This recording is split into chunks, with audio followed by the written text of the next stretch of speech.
Hello and welcome once again to Crazy Comics and Stories. It's me, your charming and delightful old Uncle Rat Bastard. And at the other end of the series of tubes and wires that we call the internet is the special guest, a member of Raven's flock, Sick Boy. How you doing today, Sick Boy? Deathmate! Yeah, sad to say. So you threw a scare into us. Oh, it was terrible. You just want me, folks. I mean, I ended up in the hospital. You just want me to do the whole story and let everybody know what's up. But Sure. I will end it because I'm feeling much better now. And while I was in the hospital, I went down to the maternity ward and I was telling women jokes while they were in labor. They told me that my jokes were terrible. Must be the delivery. See, I'm back. But seriously, folks, no, I was at work. Maybe I'll have Chat GPT take over my part. Yeah, why not? It's all good. No, I was at work, and let's see, we were recording this on the 27th, so this would have been back on the 10th. This was days before we were to go on vacation. You know, I was hoping to come back and tell you all about the cool comic shops I visited and everything we did on the shore. About 2 o'clock in the afternoon, I started to get dizzy. About 3 o'clock in the afternoon, my colleagues actually said something to me like, "You're not looking very good." So 4 o'clock, I figured, okay, it's time to, give Chris a call and I need to get home. Before I left, I thought maybe, could be low blood sugar. I am diabetic. Very, very rare to have low blood sugar, but it could happen. So I ate a little applesauce. I made it to the bathroom on the way out just in time to throw up. Somehow, I actually was able to drive home. But when I got home, I kept throwing up, and there was nothing in my stomach. So it was the infamous dry heaves. No matter what I did, first thing you got to decide when you're sick like that, and I'm assuming everybody like this has been sick at one time or another, you got to decide, what do you want to do?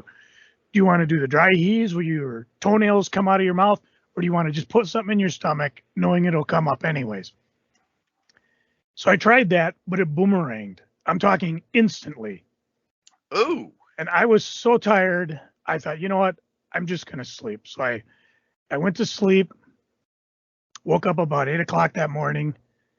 And at that point, all I wanted to do was go to bed and go back to sleep. And at that point, that might have been the last thing I ever did. Chris called the paramedics in because there was no way she could get me to the hospital. Paramedics came.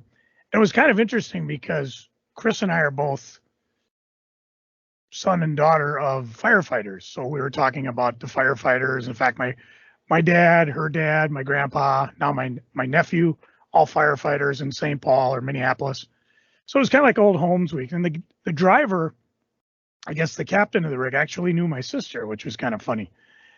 And so they got me stable. I got up, ran right to the bathroom, threw up one last time, got into the ambulance. And I'm sure by now the neighbors are all like, oh, what the hell's going on? Because, the ambulance, what they do is once you're in the ambulance, then they start getting you ready. They put the IV in, they test your blood pressure, make sure everything's okay. Gave me something for nausea, which helped. And then they got me to the hospital. Once at the hospital, they started to get me hydrated. I was trying to think of the word, lucid. I could, conversation-wise, they could ask me questions, and it wasn't like I was incomprehensible. Then it became kind of a detective game. Once they figured out I'm okay, they got the nausea to keep from going down or having boomerang things up. So, they take a lot of blood work. They test the sugar. They look for certain things. They thought initially because I reported my stool was tarry, that's sometimes, super black. That's sometimes a sign you're bleeding into your intestines or your stomach is bleeding. When your body digests your blood, sends it to the intestines where it just chews it up, but it can't absorb it. So again, get blood in your stool or you have super black stools and you're feeling sick, that could be a sign something's wrong. They did a CT scan of my gut, and then they came in and they did a ultrasound. I'm going to stop here right now and just say I went down to Regions Hospital in downtown St. Paul. I have nothing but positive things to say for the doctors, nurses, and technicians that helped me there. Other than the fact they all looked Doogie Howser young to me, they were very concerning. They listened to me. It was kind of a teaching moment because I guess there were some other doctors there that were, I don't know, how would you call residents or whatever. And even the ultrasound came in as I'm laying back there. They came in and said, we're here to do your ultrasound. And I'm like, I didn't know I was supposed to do an ultrasound. They went back out. They came in with my doctor and she said, do you mind if they do an ultrasound? Because they're just kind of learning. I said, no, I don't mind. So it was kind of neat watching the ultrasound because you could see my heart and the different things. And they went down, checked out the kidneys. Ironically, could not find my spleen. Like somebody else I know. I actually had to laugh at that, thinking back to your fun, Corey, when you had to drag yourself to the hospital and we had to drag you back. They think mainly why they couldn't find the spleen, other than it shifts, because I was so dehydrated, the spleen probably emptied. They brought in a camera scope, which is like a coaxial cable with a light on the end of it and a camera. They put something in your mouth to keep your mouth open, and they're going to push it down, give you a little sedative to relax, and I fell asleep. I was so depressed. I wanted to see I'm fascinated. I would love to see the inside of my stomach. But between the CT scans, the ultrasounds, and the camera, there was nothing wrong. They thought initially, like I said, bleeding. They thought maybe it could be something called, I'm going to have to fire up the old Kray 3000 here. See if I can find diabetic ketoacidosis. It develops when your body doesn't have enough insulin to allow blood sugar into your cells for use as energy. Instead, your liver breaks down fat for fuel, a process that produces acid called ketones.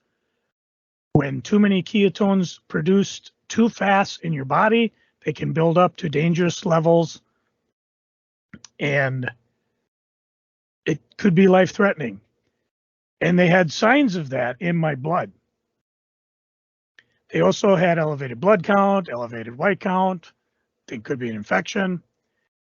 As I was rehydrated and as I was slowly recovering, the blood level went down, the signs of ketoacidosis went away, blood levels went down, blood sugars went down, the white blood cells went down. They thought maybe I might be fighting an infection. They didn't see any signs of it in the bacteria in my blood. If it was viral, there wasn't much they could do about it. If it was an inner ear thing, they actually looked in my inner ear, no signs of infection. They had a PT, physical therapist. They kind of tilt you. You move your head to one side and they watch your eyes. If you have crystals in your inner ear and they press against the bones or the nerves, your eyes will spin because the crystals will make your eyes want to turn left and you'll want to push them right or right the opposite way. And they see your eyes kind of circle. No signs of that. Eventually, by Monday, they released me. I was recovered enough. I wasn't nauseous. I was able to eat. I did have one bout in the hospital where I did throw up, but they gave me what I call them barf buddies. They're little, you see barf bags on airplanes. These are actually a little bit better. They're round and they're huge socks, like plastic socks, and they hold a lot. And the reason they want you to throw up into them is because they want to see what's going on. Are you throwing up blood? Are you throwing up food? Are you throwing up bile? In this case, I had some like icy, and that's what came up. But after that, they gave me another shot of medicine for, I don't know what you call it. Oh, nausea. I was trying to think of what they call the meds, but it calmed the nausea. The dizziness didn't go away. When I sat up, I was dizzy. When I tried to walk, I was dizzy. I needed assistance. They eventually got me a walker so I could use the walker, like to go to the bathroom and that. It was, the dizziness is still with me even as we're speaking now. The hospital stay again was pretty good. I had two roommates. One was somebody who apparently had had a breakdown and was waiting. No room in the psych ward, so waiting for a room at the VA. And I'm like, say what? But he just kind of kept to himself. The second guy, I got to tell you, Kray, I was so bored in the hospital. All I did was kind of sleep and then, look at the nurses and come in, take blood, order food, whatever. I got so bored, I actually watched all of the Oscars. Oh. I haven't done that since like I was 12, maybe. I was like, I could go to bed or I could watch the Oscars for 4 hours. It was entertaining. I barely knew any of the movies other than Top Gun. But anyways, the worst part was about 1:30 a.m. after that Oscars, another guy came in. And without getting too into it, he was an older guy who apparently fell in his house and laid on his back for a week until someone found him. Oh. He scooted around the floor. And he was so delirious. I just felt bad because they keep asking. He couldn't even tell people his name. And this went on from like 1:30 to about 4 in the morning. And I'm like, oh my sweet God. I felt bad for him, but I was also like, I'm trying to sleep, but eventually they wheeled him out for a scan. They wheeled him back in for a scan. Then his kids showed up, and the only takeaway, you always talk, Corey, about having a to-go kit. Yes. And I actually, before I left, I think I took my wallet, my car, I took my ID, my med list, my insurance card, and my phone and my charger, and that was it. I couldn't see straight, so there was no way I was going to read. And I didn't even care to watch TV, mainly because, Friday to Saturday is really boring television. And what? You're saying the XFL is not exciting? I didn't need to watch the XFL. Rock was on the Academy Awards. But by the time I got ready to go, I got home, I just fell asleep. And needless to say, I did not go on vacation. Feel bad for my wife because, we were kind of looking forward to this kind of our big break. We were able to get a bit of a refund on the place we went. We had 3 other couples we were going with. Apparently, when they got there, they found out the place they were going to, they had a beautiful porch and it walk right out onto the beach. However, they were doing construction from about 10 a.m. to 5 p.m. every day, so they couldn't use their deck. And they weren't happy about that, but my wife called and got a refund, like a third, maybe half of it back, what we paid for the room. So that was kind of nice. We do have a big-ass credit from Delta because although we bought flight insurance to try to, if something happened, Chris and I are thinking we're going to do a trip sometime in July. So we got that going, which is nice. When I got home, eventually, when you're really sick like that, what am I going to start with? Oh, maybe an ice, like just a popsicle, maybe some 7-Up, maybe some toast, maybe some Jell-O. Slowly work your way up to real food. I did that all week. Eventually, like I said, I'm still dizzy. It feels like I'm punch drunk without the fun of being drunk. You know what I'm saying? And well, suck on some cinnamon candy and you can say that you're all hopped up on Fireball. I actually thought that in the midst of my throwing up, I thought, you know what? Maybe I should just take a shot of Fireball and try to burn whatever's out of me, in the stomach. Although it would have boomeranged. Eventually, I got my sea legs. Like I said, I'm sitting now downstairs in the dungeon where I normally record because I can actually walk up and down stairs. But like I said, I still walk gingerly. if I feel like I've taken a misstep, I know it's my house. I know I can reach out. There's a chair, there's the wall, there's, whatever. I don't need to use the walker. My wife went with me. We drove around for a bit, and it's like if I need to drive, I can, although I don't want to. Even at work, I talked with my boss, and most of my work consists of me sitting at a computer like I am now and sitting waiting for a bag to come into the room, for the bag checks. So I'm able to at least go back to work because I don't have a lot of sick time. You figure, let's see, what have I been doing with all my sick time since 2018? Go to comic shops. No, nothing that fun. Let's see, one hip, one wife with COVID, two hip was before that.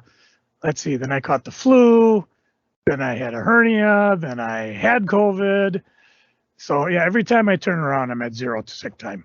And because last week I was at home, I had that all set up as vacation time. I didn't bother to cancel it. I just took it as vacation time. And so that's kind of where I'm at next. When I got out of the hospital that Monday, they said, well, call your primary care. I couldn't see him for a week. Oh. Yeah, really. Best healthcare system in the world. Well, I got two people say, nope, I don't want to put $1 in the swear jar yet. When I did see him, there are a lot of different things you do.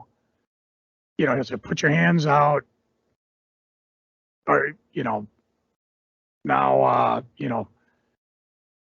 try to touch my finger, or follow your eyes. Different things to see if there is neurological problems or if you did have a stroke or a brain tumor or something pressing. That's what I was thinking, And he did the different tests. He looks at the nasal passages, the inner area, says, yeah, everything looks good. Did a CT scan of my head because, I'm thinking right away, it's got to be something in there. Maybe I had a mini stroke. Maybe I do have something pressing on me, a tumor or something. But the CT scan was clear. You read the CT scan results, and it's like top to bottom, everything's working in perfect order. I still have no effing clue why I'm dizzy. Could be vertigo. Most people say that when they get vertigo, it like comes and goes quickly, but Jesus, it just has been 2.5 weeks now. And the next step is to go see a ear, nose, throat doctor, EMT, and I forget what they call them. It's a real fancy name. I can't see them till May. So I decided I went back to my chiropractor. I haven't seen him since I had my hip replaced.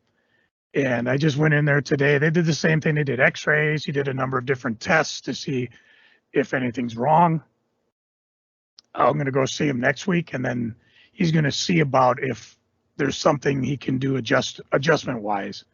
Hell, I would take edibles right now, but, being a Fed employee, they'll have to drug test you. And even though there are some, what's the chemical? THC, that you can get edibles without it. They can't guarantee that it's not in them. So that's where I'm at. I may have to change my name from Crazy Joe to Dizzy Joe. Takeaway is, like I said, other than have a go-to bag ready to run, don't fuck around. It took 12 hours and I was dehydrated. If I'd have gone to bed that morning, I wouldn't be here. I'd have just, I don't know what would have happened. And kudos to my wife, Chris, for just insisting, no, you're going in. I can't get you in, but I'm getting you in. So many people I know, oh, I'm tired. I got to go to sleep. Nope, had a heart attack. The Widowmaker. We talk about Jerry Lawler having it. My dad just had the same thing, feeling tired. He was like, I just want to go home. He said, well, if you do, I won't see you again because that's what's going on inside you. So. And in this time, while you were in the hospital and dealing with all that, and it was weird how you just didn't know. You didn't know. I had a friend from college. His name was Mark McHugh, who passed away. Had a heart attack. And what it was back in January, he decided he was not going to take his heart medication anymore for some reason. And again, he came home from work, didn't feel good. I'll sleep it off. The next morning, woke up, felt much worse. His girlfriend got him to the hospital, and while they had him in the MRI, he passed away. Ugh. And he and his girlfriend have been together for years, but they're not married. And he didn't have a will. So his parents, who he had not spoken to for over 20 years, are now in charge of his affairs. They didn't like the girlfriend. They're keeping her out of it. Of course. Humans are assholes. So, first, if you are not feeling well, go to the doctor. And that's a definite thing. I mean, the people in the hospital were telling me, I mean, the doctors were saying it's a good thing you came in. They would rather you come in and not have anything wrong with you. And if you, I think I talked about it back when I had I thought a heart attack scare. You know, when same thing, I went in with the paramedics. They would rather you go in and it be a false alarm than the other way around. And on top of that, when I went in with my gallbladder, I had just laid down, said, I'll try to sleep it off. And my mother said, no, you go in. When I went in and explained my symptoms, they thought I was having a heart attack and went, boom, right into action to find out what's going on. Statistically, men are more likely to just, I'll gut through it, which is weird because the stereotype is that when a man gets sick, he turns into a baby. No, we tend to gut through it. We tend to, I'll go to work, and I think part of it comes from when you're a kid, when you get hurt, at least at our age, you're playing baseball or football or some other sport and you get hurt and rub some dirt on it, you'll be fine. But the other thing that we talk about all the time, over and over and over, have a plan for when you exit. Even if you think, I don't need to worry about it. Like Q, he thought, well, I've been living with my girlfriend for 20 years. Well, the state he was in, what it is, it's okay. Wife, no wife, kids, no kids, parents. His girlfriend, they had no legal ties. He was not in a state that recognized common law marriage, so they weren't common law. And now everything in his life, including the disposition of his body, is all being taken care of by his parents. You don't know what's going to happen when you're gone.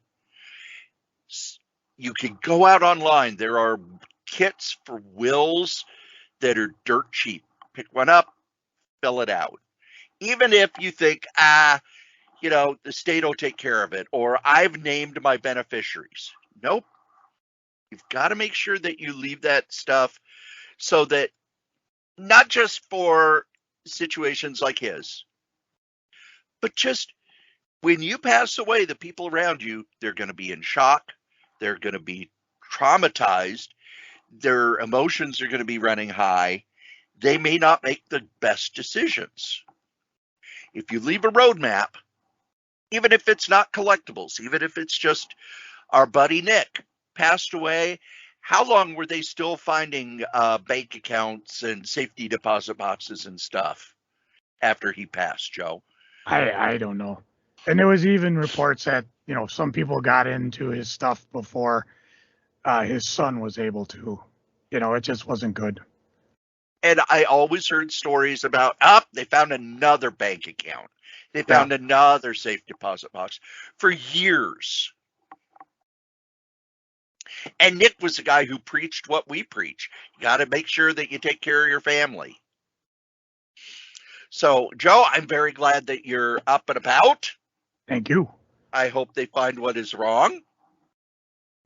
I hope it is something that is easily fixable.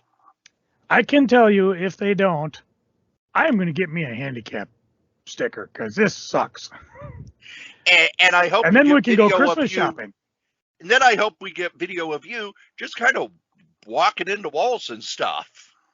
No. Because I'm a cruel bastard that way. Yeah, but it was too late. You should have been here earlier before I got my sea legs. Because I've had days like that where, and usually it's happened a few times where I'm just so tired that I fall asleep. And then something happens and I wake up and it's like, oh crap, I'm not in bed yet. Or there are times I'll wake up in bed and go, oh crap, I got to be at work. And I come out and it's like, oh, it's 1 a.m. And when I go back to my bedroom, it's like, oh, thank God for walls, or I wouldn't make it. And again, with the go bag, I don't know how many times I've told people, like even my son, just have a go bag. Even if it's in the bag, you've got, a couple of books, a couple of things to keep you busy, and then make sure you throw in, have a list of the medications you take, have a list of your contacts, have a list of important phone numbers. That way, if you got to go, throw in your wallet, throw in your phone. You've already got a charger in there. You've already got some other stuff in there. If you're able to, have some cash in there, because cash is king. And of course, we're talking illness. Yeah. But there's another reason why you should have a go-to bag ready. Well, remember here in Minnesota, we got tornadoes. Well, I'm talking crap like, remember the train derailment in Ohio? Yeah. You got to get the F out of there fast. And, I don't know if you're watching headlines, Corey, but there was a little radioactive water leak a little bit north of us in the Monticello nuke plant. Contained, obviously, but sure, that's the type of stuff. Just like Fukushima. Oh, yeah. You got to be ready to move and move fast. So, passport's a good thing to have ready. I had to use my go bag yesterday. Uh-oh. So it's a hanging at the home, Joe. All right, hanging at the home. I had a 16-hour shift yesterday. Yeah, I was at work when I saw you wrote that down. Had to get there at 6 a.m, left there at 10 p.m. And about 10 in the morning. Now, one of our clients has what's called a feeding tube, which means it's a tube that goes directly to his stomach. And you kind of set up, it looks like an IV bag, but basically you put in, like, might as well just call it Soylent, because that's what it is. Feeds directly in. Well, around 10 in the morning, he started throwing up.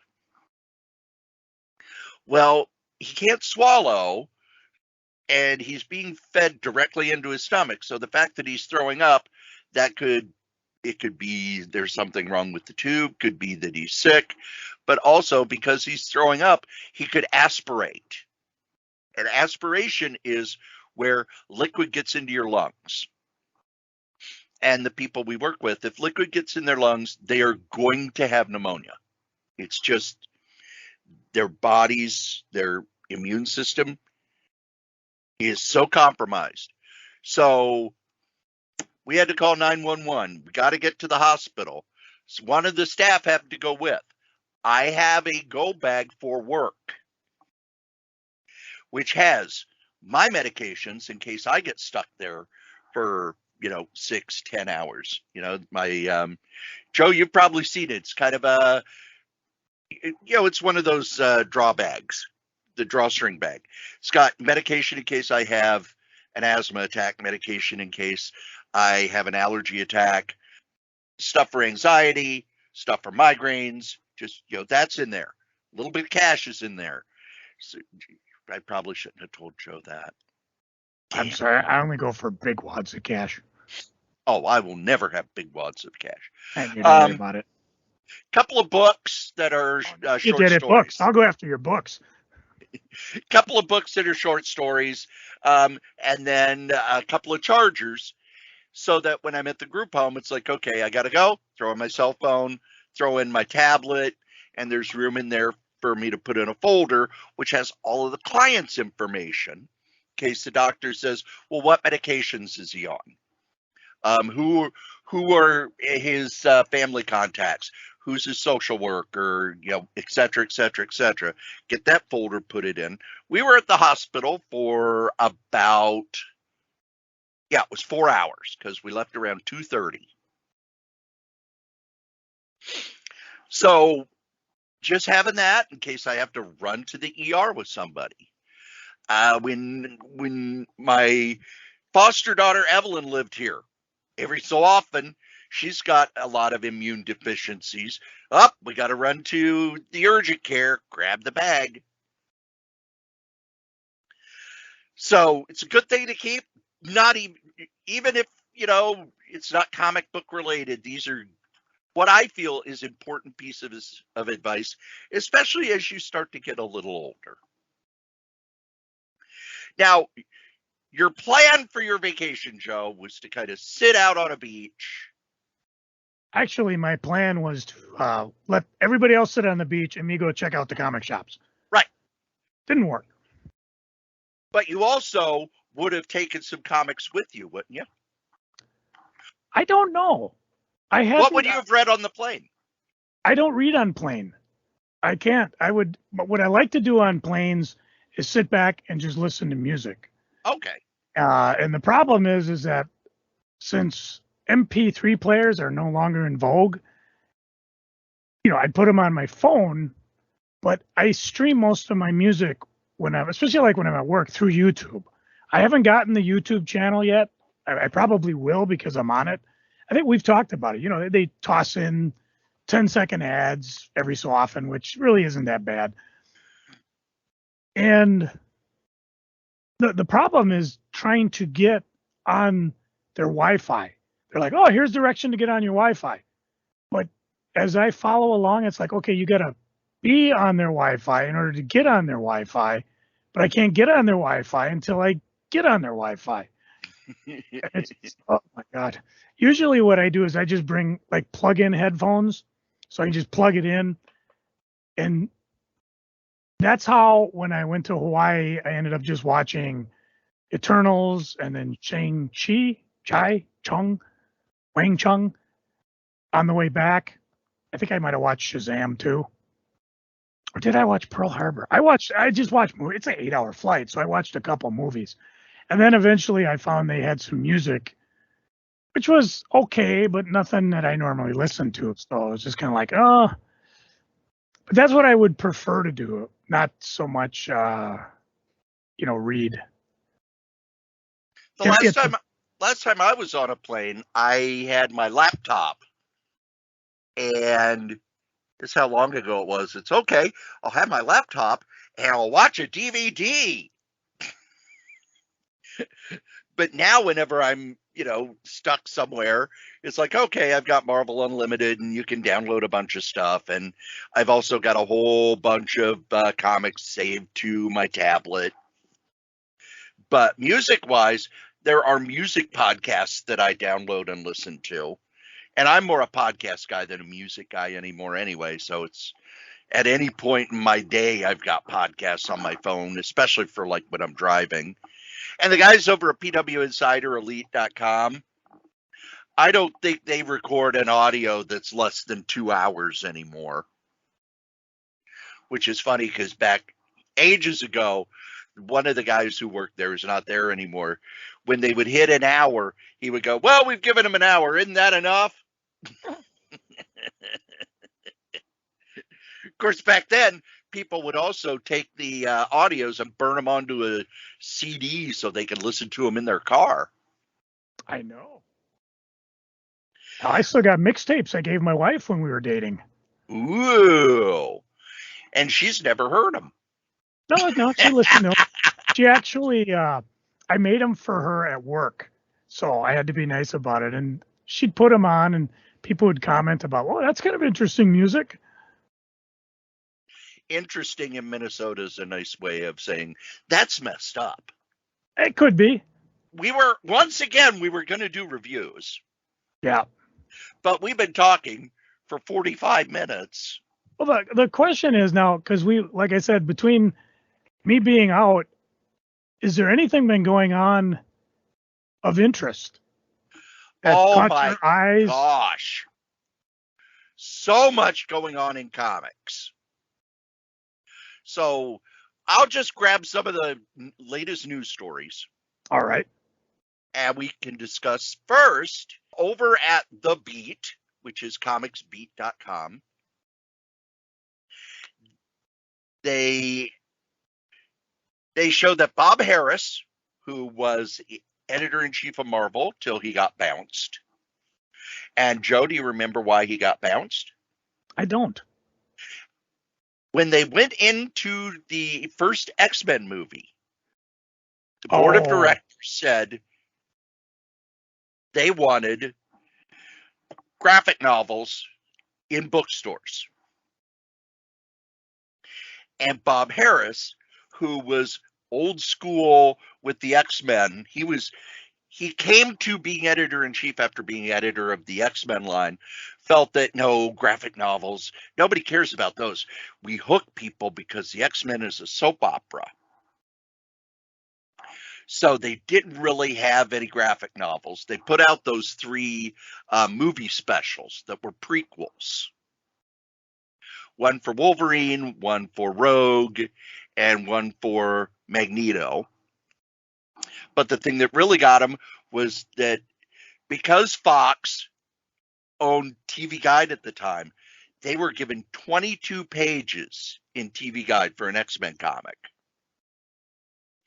And unless you had been reading the X-Men for years, the comic made no sense whatsoever and was continued into a comic that you could only get in comic shops.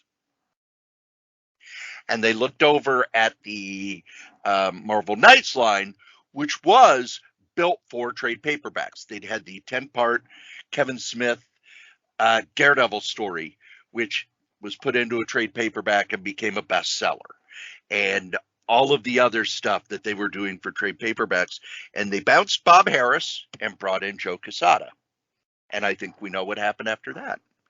Then he went over to DC, where he was editor and then editor-in-chief. And then when, who was it? AT&T bought Time Warner. They basically went through, and if your salary was over a certain amount of money, you got cut at DC. He has landed at Immortal Studios as editor-at-large. And I'm pulling the story up now. Former Marvel and DC editor-in-chief Bob Harris has joined transmedia company Immortal Studios as editor-at-large. Immortal was formed as a storyverse, which so far comprises 4 titles: Adept, Assassin G, Chronicles of the Immortal Swordsman, and Fa Xing. The titles are all examples of the wuxia genre, which is popular in China and beyond, which features sweeping fantasy martial arts storyline. Here in the U.S., Crouching Tiger, Hidden Dragon is what most people know as a wuxia storyline, WUXIA. Just what at-large means isn't mentioned, but spearheading a storyverse sounds about right, and certainly given his vast knowledge and experience, it's good to see Harris editing again. Harris joins another former DC VP, Hank Callens, who is currently head of publishing at Immortal. Yet another former DCer, Brian Cunningham, was involved with Immortal, but is also involved with Aftershock. Deadline included the usual celebratory quotes. Harris says, "I'm excited to join Immortal Studios with its bold plan to deeply engage with fans across the globe, to throw to the adventures of martial heroes, confronting the challenges of modern day. Really looking forward to working with the incredibly talented team of artists and writers at Immortal as we tell stories of our characters who will help us discover the hero within us all." Looks like that it's basically manga through China. They have a distribution deal with Dynamite, and their comics have been kickstarted so far, but their IP includes the rights to over 60 titles from the library of Chinese comic creator Xiao Yi. So Bob Harris has landed on his feet. The other big story that they had, Heidi McDonald tried to find out how many comic shops closed in 2022. And it's harder to find out now than it used to be, because it used to be, if you were a comic shop, you had a Diamond account. Well, now you can be a comic shop without a Diamond account at all. You have your account with Penguin. You have your account with Lunar Distribution. You're carrying all the Marvel and DC. And with Lunar, you're able to get some of the other independents. You're not able to get Image. You're not able to get, I don't think you're able to get the Dark Horse regular comics, but you can get their trade paperbacks. Same with Image. You can get their trade paperbacks, etc., etc. So as she looked through, Diamond has announced that the number of retailer accounts remains stable, with a less than 1% decrease in total accounts ordering from them in 2022. A second source for this investigation was a breakfast for retailers held by Lunar Distribution at Emerald City Comic Con, which included this slide. Number of new stores opened in 2022, 177 open and active, of which 115 are brick and mortar stores. Of course, this does not tell us how many shops closed. I asked Christina Merkler, co-owner of Lunar, if she had a number, and while she didn't have it at hand, she characterized it as a few. I haven't had a chance to reach her and get an exact number, but it's on my to-do list. Diamond says they have approximately 3,500 accounts. In 2013, Diamond released the figure of 2,638 accounts, noting it was up 3% from 2012. So from 2013, they've gone from 2,638 to around 3,500. Not all of these accounts are comic shops. Some are online retailers or even buying clubs, although my understanding is that it's much harder to start a buying club these days. That was what you were thinking of doing when you closed Kray Comics. Yeah, there was a thought that I could do that, because between you, Groover, Mike, myself, Little Mike, we probably had enough to make our minimums. But because I would be not a retail location, it went from like you had to order like $500 a month to $5,000 a month. That was how they decided. If you just say, I'm doing this online, which is really weird, but that's just the way Diamond did it now, or then I should say. I just pulled up here a list of all the comic stores we have in town, and outstate as well. And I'm sad to say one did close. I don't think I ever got you to. Gamers Island down in Red Wing. It was I guess what it was is he sold dirt cheap comics, DVDs, video games, things like that. He would get collections in, mine out the best of the best, and everything else was a buck. I love digging through his crap because I could, at a buck a piece, I would never leave without $100 to $200 in comics. And a lot of them were things I kept. A lot of them were things I know. You pick it up and you're like, okay, he wants a buck for this, but I know it's like a $30 book. And I remember talking to a couple of the other dealers in town who would buy big collections. He says, yeah, that's kind of what he did. But apparently when you have that overhead with a store, it just got to be too much.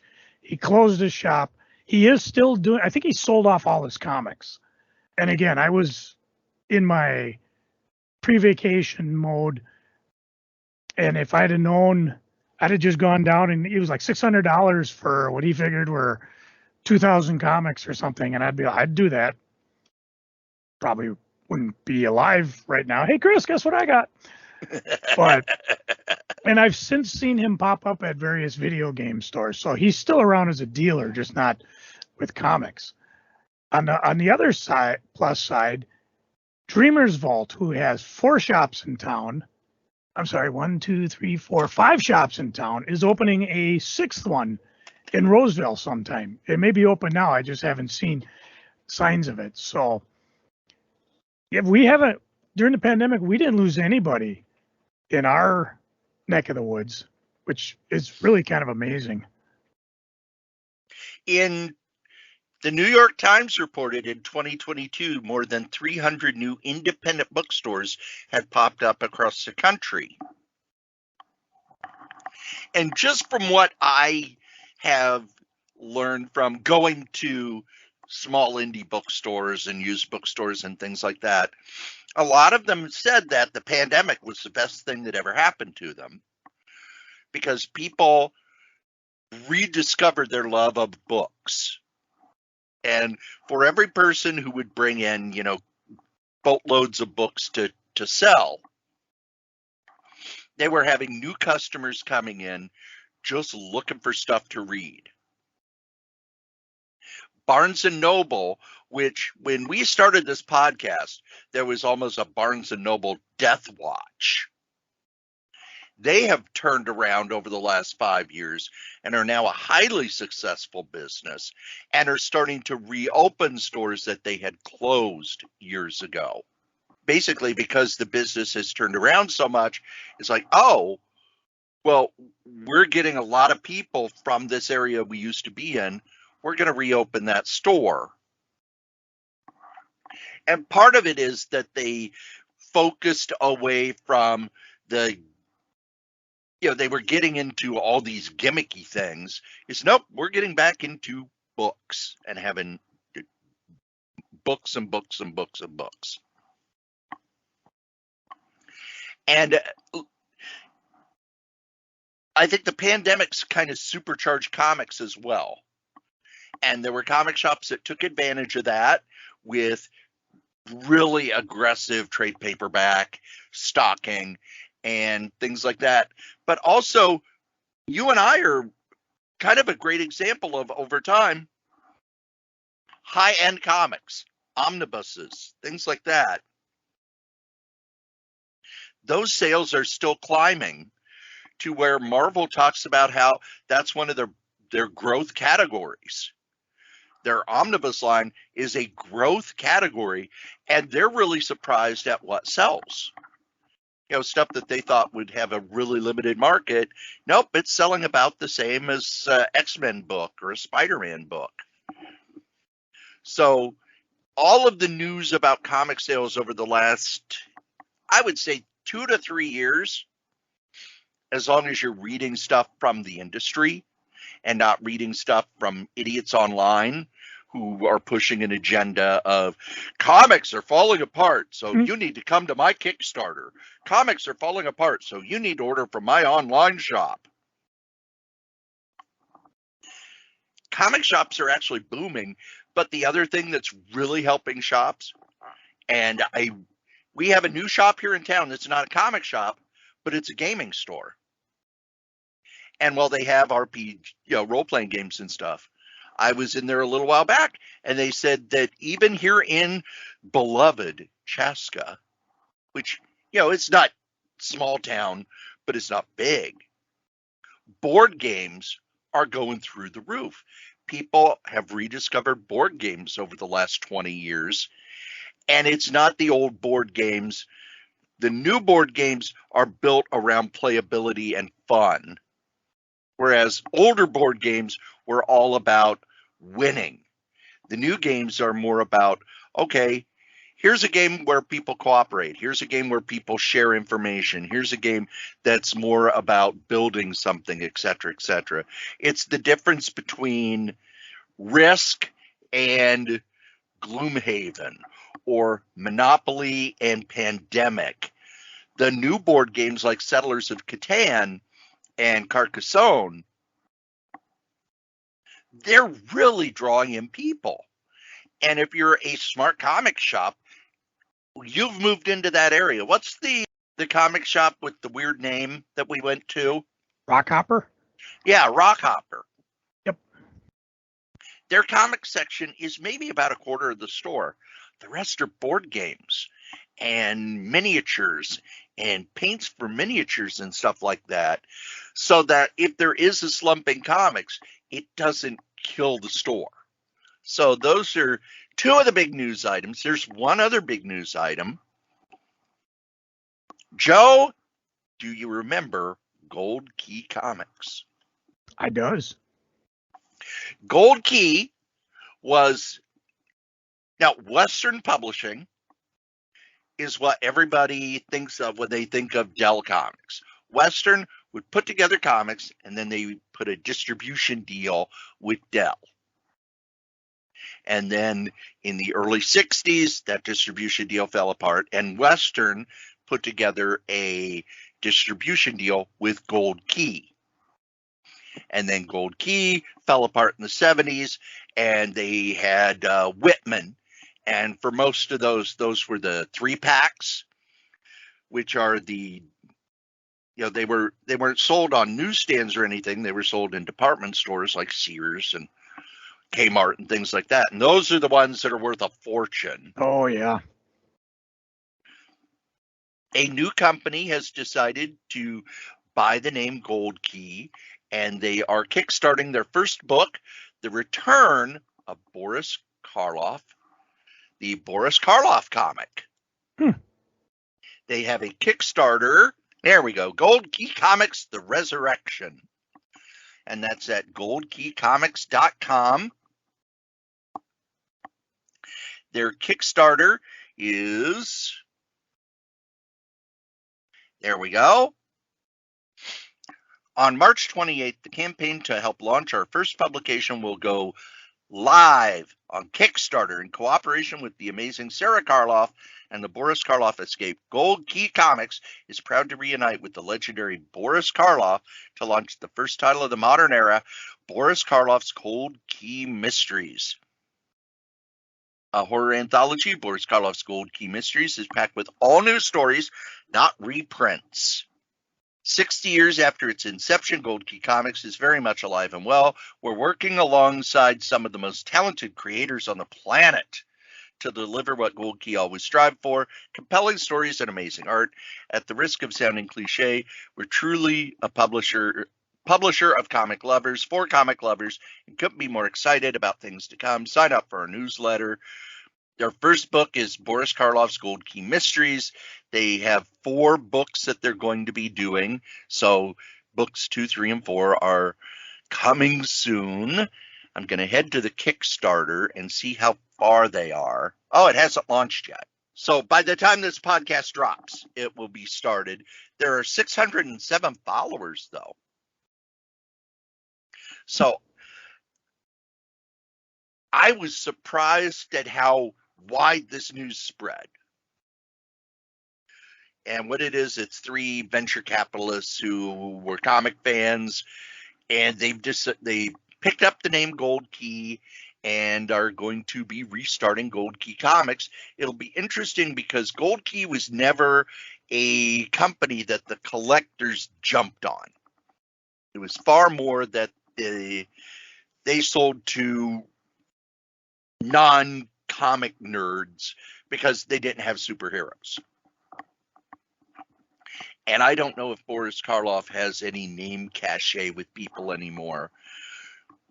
But Gold Key has launched, and those are really the big stories that have happened in the 2 weeks that we were using fill-ins. Joe, any other big news? Not news. I did feel good because comic scribe Tony Isabella sent out a word about a month ago. He was looking for previews from the past 4 months, and I said I have them, and I mailed them out, and he mailed me something from his vast accumulation of stuff. And what it is, it looks like a couple treatments. One of them's for the Creeper, and the other one's for the man who killed the Joker. Ooh. And should I tell you more about them, Corey? Sure. Well, sorry. Still here. He wrote on in there for my eyes only, so I can't share him. Sorry. Oh, okay. I wanted to, but he has spoken. Oh, I felt good. It was kind of neat being able to do something with previews other than let them. Well, first of all, I'm shocked I had them. And I was equally shocked that I had both the Marvel and DC supplements. So, but they're all piled up. I just mailed them off, and he mailed me a surprise back, which was kind of nice. See, a little kindness helps, goes a long way. Well, you know what we can share with the people? Kool-Aid. Oh, yeah. No. Oh, no. Information about these guys, our sponsors. Our newest sponsor is NordVPN. Let's be honest, if you're out on the internet, you need a VPN to protect you. There's all sorts of things going on the internet where people can track you. You could accidentally download a keylogger, all sorts of things. NordVPN gives the best security possible. It has a password manager which generates complex passwords, syncs across all your devices, stores your notes and credit card information. It also gives you 10 gigabytes of private cloud storage, secure files that backs up your data automatically. But the main thing it gives you is peace of mind. It gives you peace of mind when you're out on the internet, when you're streaming, when you're playing games, when you're listening to podcasts like this one. It gives you safety anywhere at any time. It protects your online activity. You get full access to all content. And if you use the link go.nordvpn.net sh3ku, it'll take you to where you can get a great deal for a 1-month plan, a 2-year plan, a 1-year plan. They are our newest sponsor. We're happy to have them. And if you would like to sponsor something here at any of the podcasts on the Solitaire Rose Network, you can. Just email me, solitairerosenetwork@gmail.com. Thanks. And all the other podcasts I do, like this. The Solitaire Rose Radio Network is currently on a pause, basically because COVID-19 has made it so that I have to work a lot of extra hours at both jobs. But you can still go and listen to my other podcasts. Now, you're probably listening to Crazy Comics and Stories, which is the main podcast. But on this same feed, KRAYZCOMIX, is Solitaire Rose Radio, the solo radio podcast that I do. I've done interviews, I've done short stories, I've done all sorts of things, and you can get to it right here on this same feed. I also do a podcast called Novelcast, where I take the novels I've written and turn them into free audiobooks. That's over at novels.solitairerose.com. Dangerous Dan Moore and I, and of course Wolfie B. Bad, give you bad advice over at badadvice.solitairerose.com. You send in your questions, and we give you the aforementioned bad advice. And then myself and Adam Vermillion from For the Love of Comics do the Fantastic Forecast at fantasticforecast.solitairerose.com, where we go through the issues of the Fantastic Four, 4 issues at a time, to give the plot and commentary on each issue. That's not all. Yes, I'm crazy. I still, over at pwinsiderelite.com, every week on Wednesday, do a recap of the latest episode of AEW Dynamite. I write up what happened, and then myself and Anthony Pyrus will do an audio. Now, you can only listen to the audio, if you remember, at pwinsiderelite.com, and if you're a wrestling fan, you should be, where we then break down the episode, talk about what we liked, what we didn't like, give it a grade, and let you know if you should have watched that episode. Those are the other podcasts here at the Solitaire Rose Radio Network. Thanks. Now, Joe, one of the things that we started a while back, but let's just say that you fall down on the job once in a while. That's because I'm dizzy. Retro reviews. Joe, do you have a retro review for us? I have a retro review. Whoa. I usually do have a retro review, and it doesn't even matter because I'll just pick something I've read already. But this was something I've never read. I reached back and I pulled out Sheena, Queen of the Jungle, #9. The interesting thing about this is not the original Sheena run. And if you hold on a second, I'm going to crack open my Overstreet price guide, because the original Sheena, Corey, tell me what year do you think the number one came out? Oh, it had to be like early 40s. Pretty good. Spring 1942. So I'm thinking, like, by the time number 9 came out in 1950, I'm thinking, oh wow, this is pretty rare. However, something struck me odd about it, because it's not published. Let's see, who published this thing originally? Fiction House Magazine. Yep. Fiction House Magazine. This was not published by Fiction House Magazine. And it was weird because it has IW on it, published by IW Enterprise. And I was kind of like, I don't get it. And the closest thing I could see is apparently IW Enterprise, starting in 1958, reprinted under the names number 9 through 18. And they reprinted stuff from the original series White Princess. And excuse me while I flip a second here. I got to work my alphabet here. TUVW. Let's see if I can find this. Whiskey, Whispering, White Chief, White Eagle, White Fang, White Indian, Whiteout Melt, White Rider. Yeah, I can't even find it here. So apparently what happened was the issue I got is a reprint that was published in 1963. And of course, it starts in the cover. This is a top quality comic. Sheena, Queen of the Jungle. Sheena battles the terror of the jungle. It's a 10-cent number 9. Again, you open up the inside. It just says it's published by IW Enterprise. Did not even have a date on it, which was that's what made it so tough. But fortunately, Overstreet and eBay came through. The ad on the inside, you can learn karate self-defense. Just enclose full payment of $2.98. If not satisfied, you can return the book in 7 days.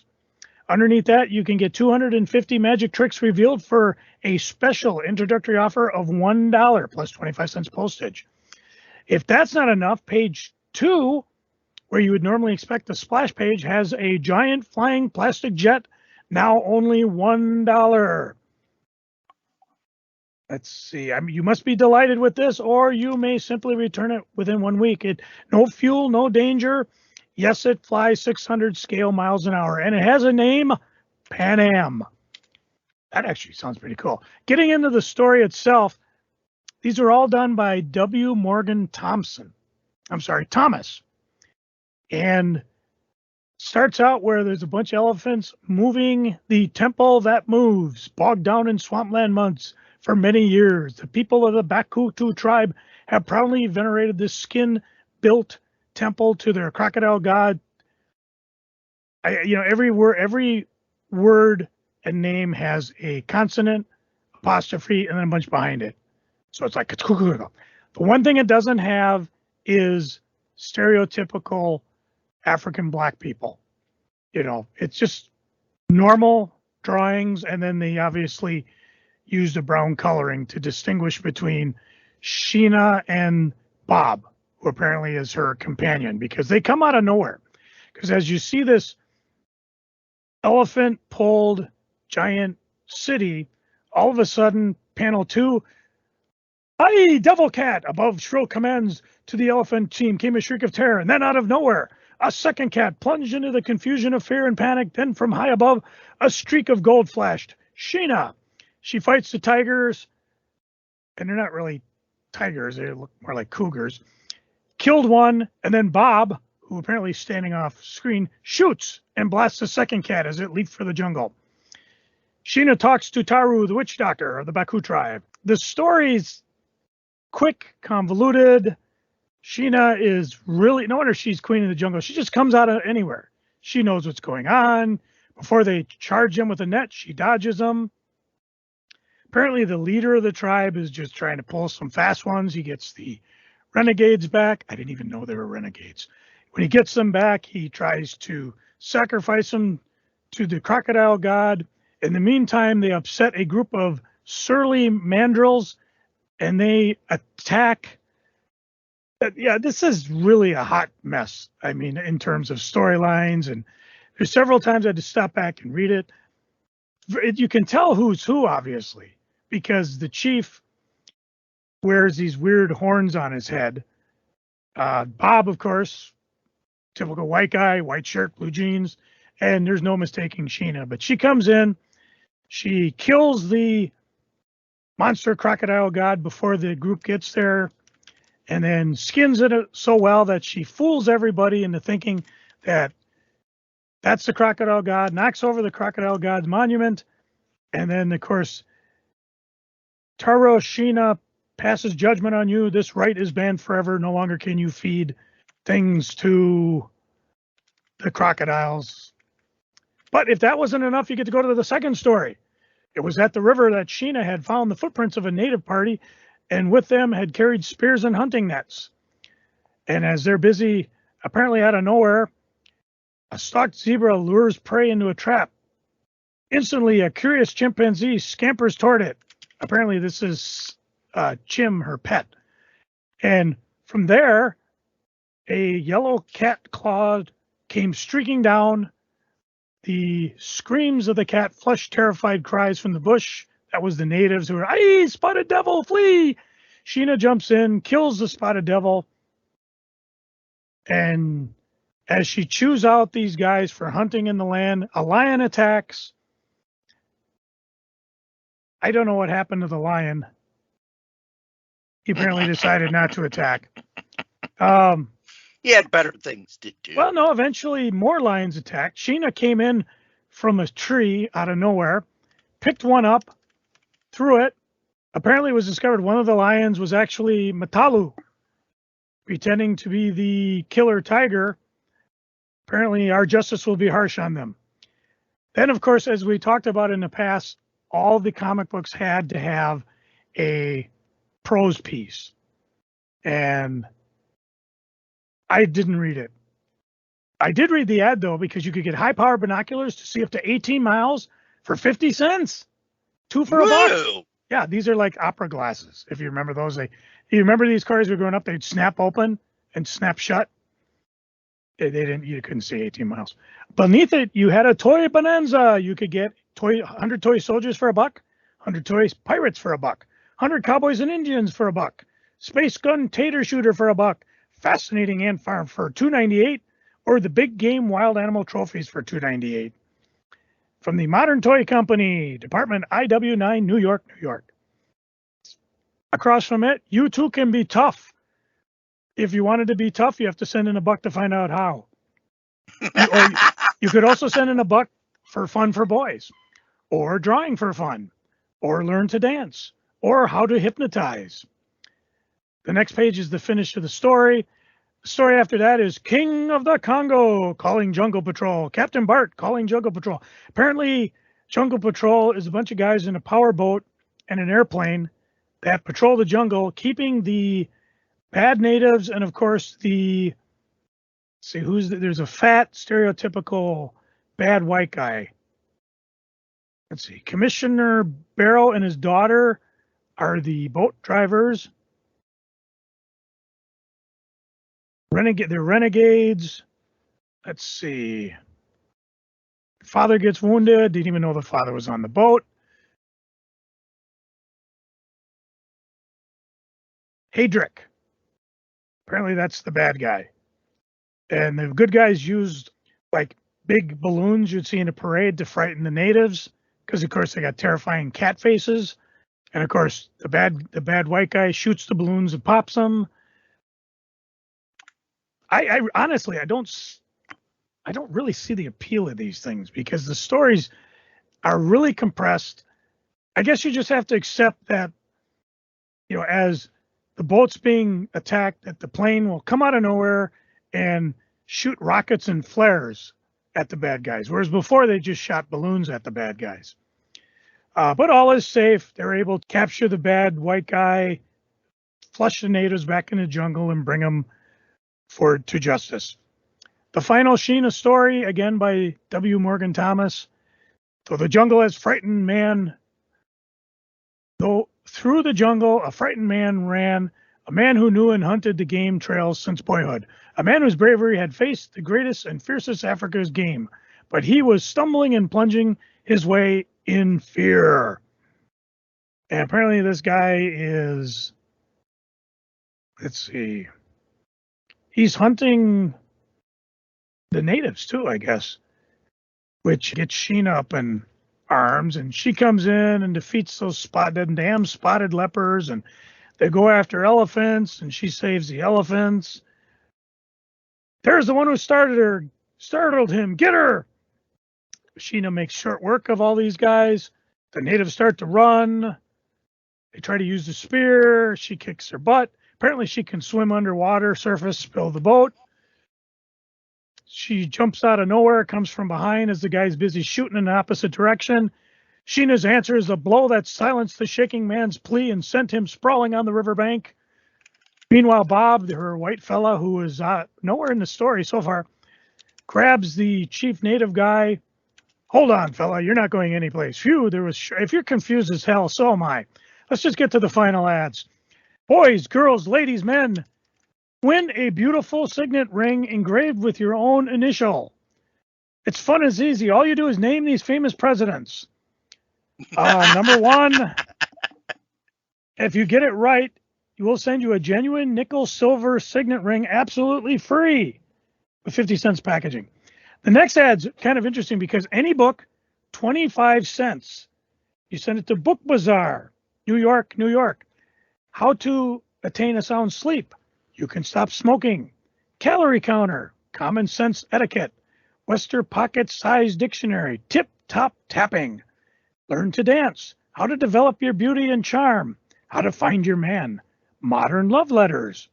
How to make friends and be popular. Fortune telling by cards. And that's just like a third of the books. You can get 4 for $1, 9 for $2, 14 for $3, or 24 for $5. No order under $1, please. So you got to at least buy 4. The last page is, and I think we've covered this one before, make a fresh start. Get ahead faster in air conditioning and refrigeration. Oh, I thought it was how to get a new social security number and ID and bail on your family. That might be next month's. This comes from Commercial Trades Institute of Chicago, Illinois. No zip codes. This is all before a zip code. Let's see. How CIT home training starts you in a business of your own on a good job. Many students earn spare time cash during their training. These men are making good. You can too. And there's a fold in the comic, so I initially read, these men are naked good. I know. Train with a difference. Be a specialist in well-paid auto air conditioning field. First gets the facts, then decide. So for 10 cents as a kid, considering back then they probably knew jack and or shit about Africa, this was probably very exotic reading. You're like, ooh, Sheena, and look at the outfit she wore. The cover. Yeah, that's pretty much what the appeal of Sheena was. Yeah. The story. Ooh, I think I burst a head blast in it for. It's a good thing I was already dizzy because man, this story was rough. The art's good, but and again, I bought this. It'll probably show up on eBay's because although I bought it, it's probably not one I want to keep. Because, or maybe I will. It's kind of an interesting oddity, the fact that it's actually part of the reprint run. You can find these on eBay in better shape than the one I have if you want to read along. Go ahead, folks. Buy your copy, and then you can read along with Kray, and maybe you can figure out the story because Lord knows I can't. That was my retro review for the day.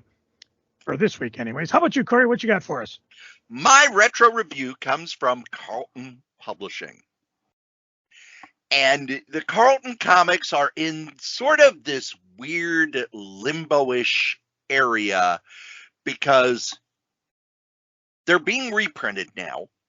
Carlton no longer exists to challenge the copyright. There are reports that when Carlton closed up shop, everything that they hadn't sold off, they sold all the action heroes, their superhero line, to DC.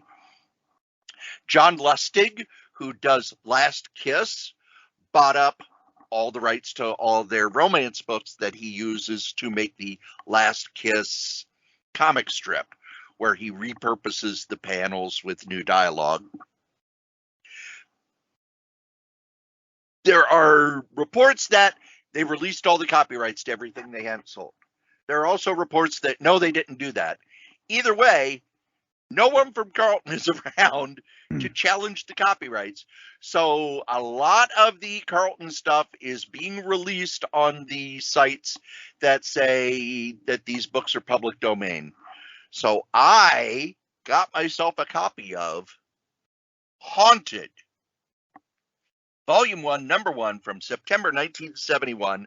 Later on, the comic became Baron Werewolf's Haunted Library, but the early issues were just called Haunted. Baron Werewolf was not involved. Instead, they had a character that looked like a superhero, all in white, that was supposedly a ghost narrating the stories. Why am I bringing up Haunted number 1?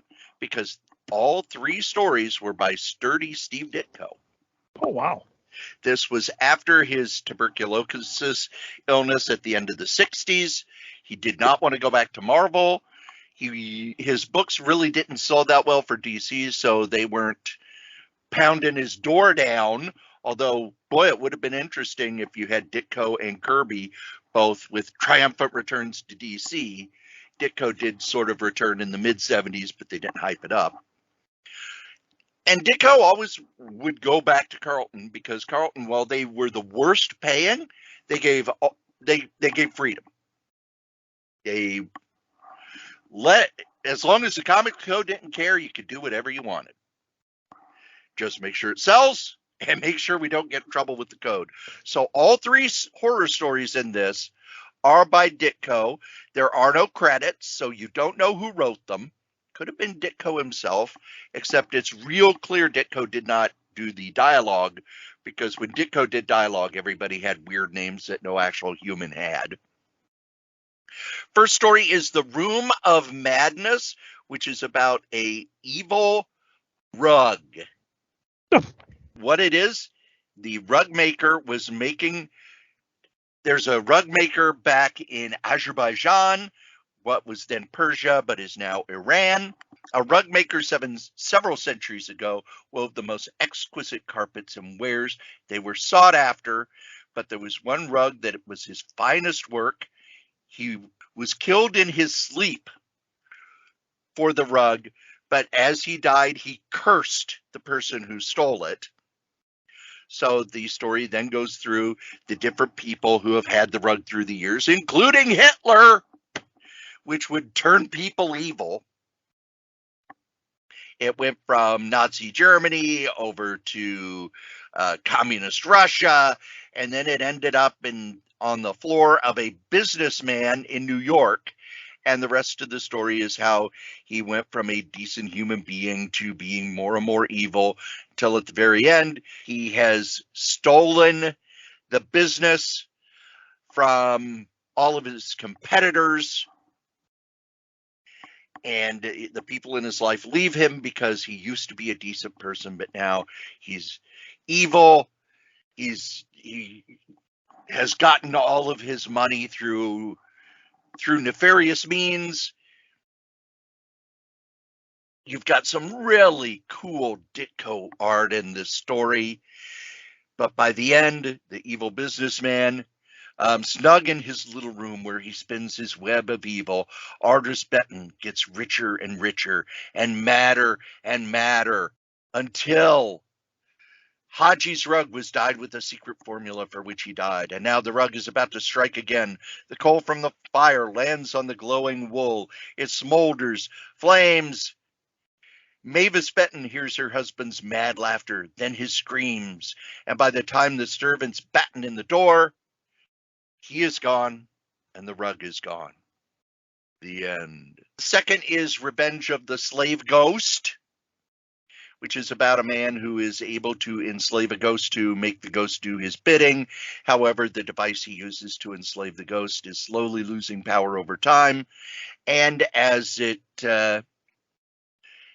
loses power, the ghost figures out a way to turn the man himself into a ghost, so that the ghost he captured is then able to control him.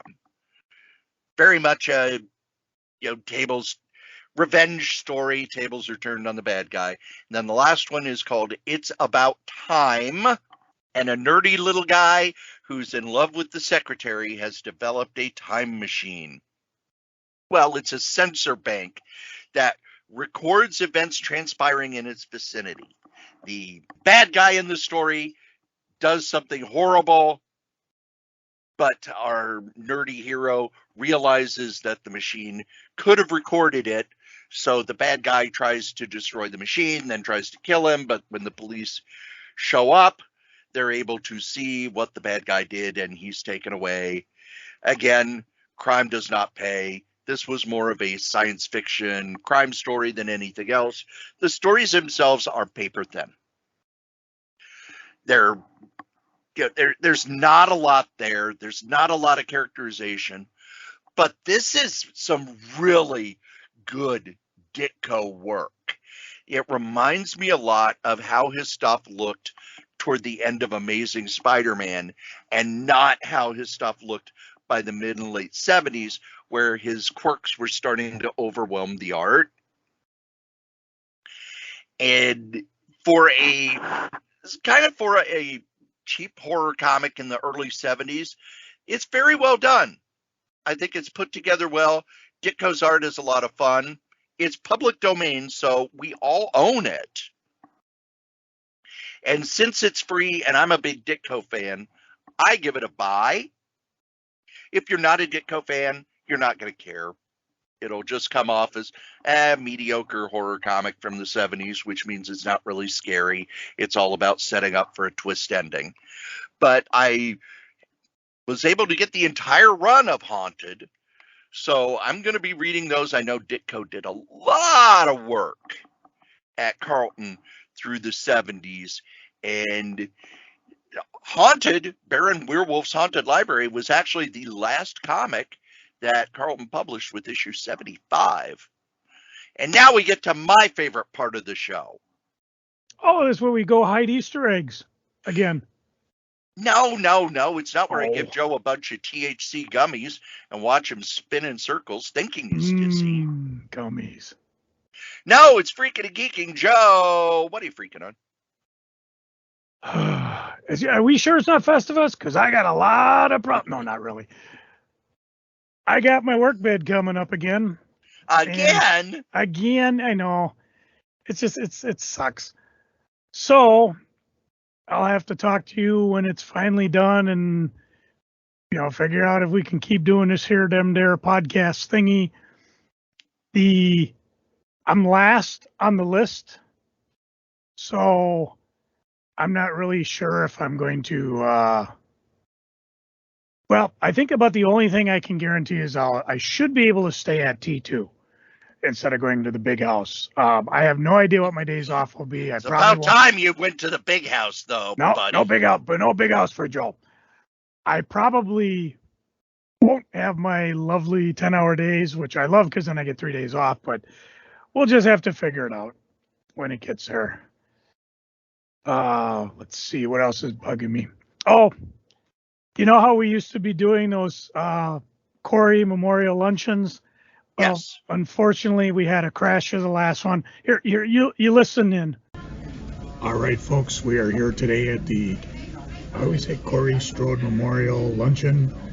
It's dinner. We had to relocate because it is dinner, and even though they know Pat at the lunch crowd, they didn't know him at the dinner crowd. So we, instead of going to, where do we normally go? Andiamos. Yeah, we're down a few storefronts at Keys. So I will do a quick roll call. This is Joel. This is Pat. I'm Batman. That's not Batman. Oh. Who are you? I'm Corey. What the hell are you doing here at your memorial dinner? Remembering. Well, that's terrible. You got anything to remember? Bacon veggie burger. Yeah. Like the way Corey likes it. So Extra bacon. So we went out today to help our friend Lisa get her stuff ready. We're gonna try selling some of it. So I put some on the eBay stores, And if you want to know what it is, just, text me, but you'll know because it's like, holy cow, where did you find that? That's probably hers. And Pat's got some stuff too. Yes. Some artwork that will be coming to the show in April. Whatever 7th, 8th, whatever date is at the Mermaid. And that's the second place you'll find some stuff. We're just going to bring it and try to sell stuff as fast as we can. Help with Lisa. Why Corey came along, I have no idea. Because it's Saturdays off. Yeah. My one day off. Yep. And so he decided to hang with us. So I decided to hide in a separate room and listen to music while you two chatted all day. Yeah. They exiled me. We did. And you know what he started doing all by himself? He started alphabetizing comics. Wow. I know. If only he could get that done in his own house. There are omnibuses in my own house. Well, I've been waiting for you to get that thing on Cerebus where Dave Sim added the extra artwork. Oh, yeah. We already said we're going to post it for people to look at. But I posted it years ago. I should post it again. yeah, it was funny. So we had some fun, a lot of memories. A little rough for Lisa, but she's doing good. Living in Wisconsin. Yeah. She's a cheesehead. Yep. She likes cheeses. Cheeses, man. So. She has a new dog. Oh. It does not know the 7 basic commands. But it doesn't like going downstairs. So No. we're down in the basement sorting stuff, and she's upstairs wagging her tail like, I want to come down, but I can't. What are these things blocking us? She'll figure it. She's seen too many scary movies. Don't go in the basement. We should have been recording while we were sorting because there were a lot of different memories that came up. Mm-hmm. A lot of stories. We forget them all now because we're going to have bacon. Yeah, bacon. Oh, we did find the MCBA book that had all the volunteers drawn by the local artists that were our guests that year. Oh, I think it's actually posted on the Facebook Including page. Aqualad. I was cover boy. That was Aqualad. I don't think I'm in that, am I? No, you quit by then. You were, Oh, yeah. You had retired by then. Yeah. Retired. In Quit, air retired, quotes. whatever words you want to use. Quit, retired. It's I over. retired officially. Uh-huh. Made a video and everything. Did you? I contend since you've never paid for it, you can't really retire That's unless true. you're paid. But it's all good. It's all good. And I didn't retire like Ric Flair or Mick Foley. When I retire, I stay retired. Again, I don't know anything about wrestling, so that's just put over my Yeah, head. right over Pat's head. Or, You got a good part, or though. Kiss, who've been on a retirement tour now Kiss. for 20 years. Yeah. Kiss was in a Superboy, or at least Paul Stanley was. I was watching. Yeah, I saw that. I watched the Elton John's final concert tour out of Dodge Stadium is on Disney Plus. Disney Plus, and they interviewed him ahead of time, and they're like, "Is there anything you're gonna miss about touring?" Nothing. Not even like I miss the fans. I miss that. He's like, no, and you could almost see in his eyes, he's just tired. He's doing it.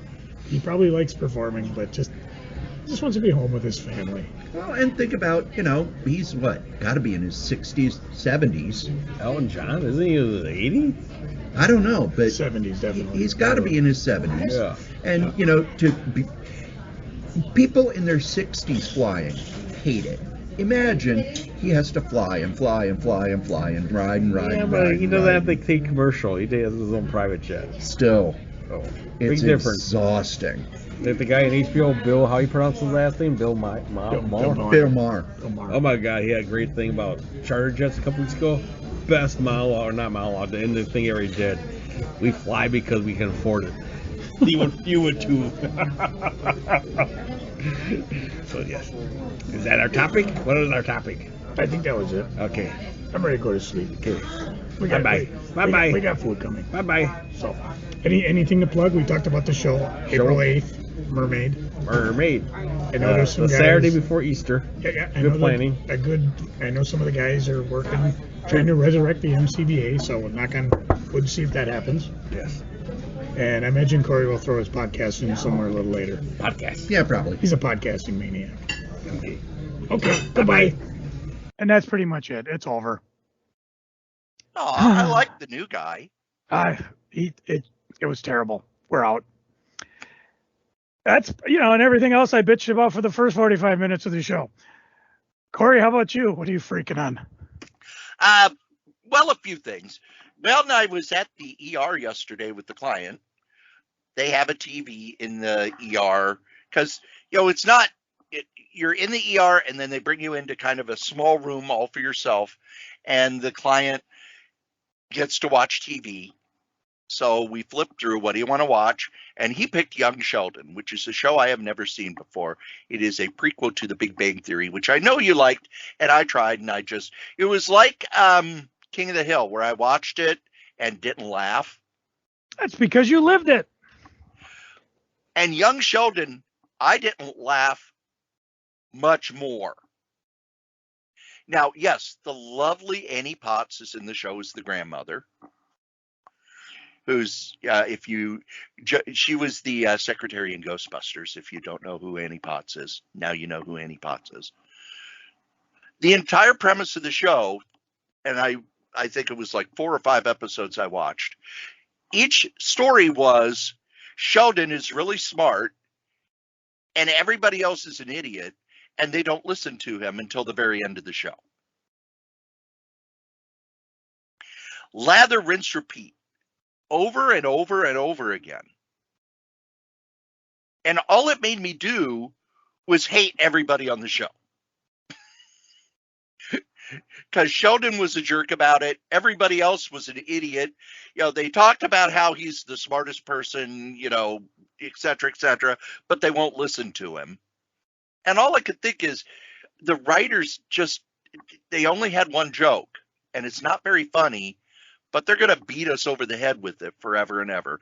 Now, I have heard from people that it gets better, but I don't want to have to sit and wait for it to get better when I could watch something that's better already. I also was freaking about you being sick, Joe. It really upset me because not only were you sick and you didn't get to go on your vacation, which as someone who enjoys vacation, I know you enjoy vacation and you and your wife need getaways and stuff like that, but also the fact that they could not figure out what was wrong, and they still can't figure out what's wrong. And that makes me concerned. I care about you. You're my buddy. You're my pal. You're my brother from another mother. And the worst part was I missed another Comic-Con. It happens. Yeah, it does. Also, the person in charge of Guadalajara, which publishes a lot of public domain stuff and everything, his injury his rehab took a step backward. He had to go back to the hospital. He's now home. He's basically said what he wants to do is get the business back up to where it was a year ago before everything with Amazon hit.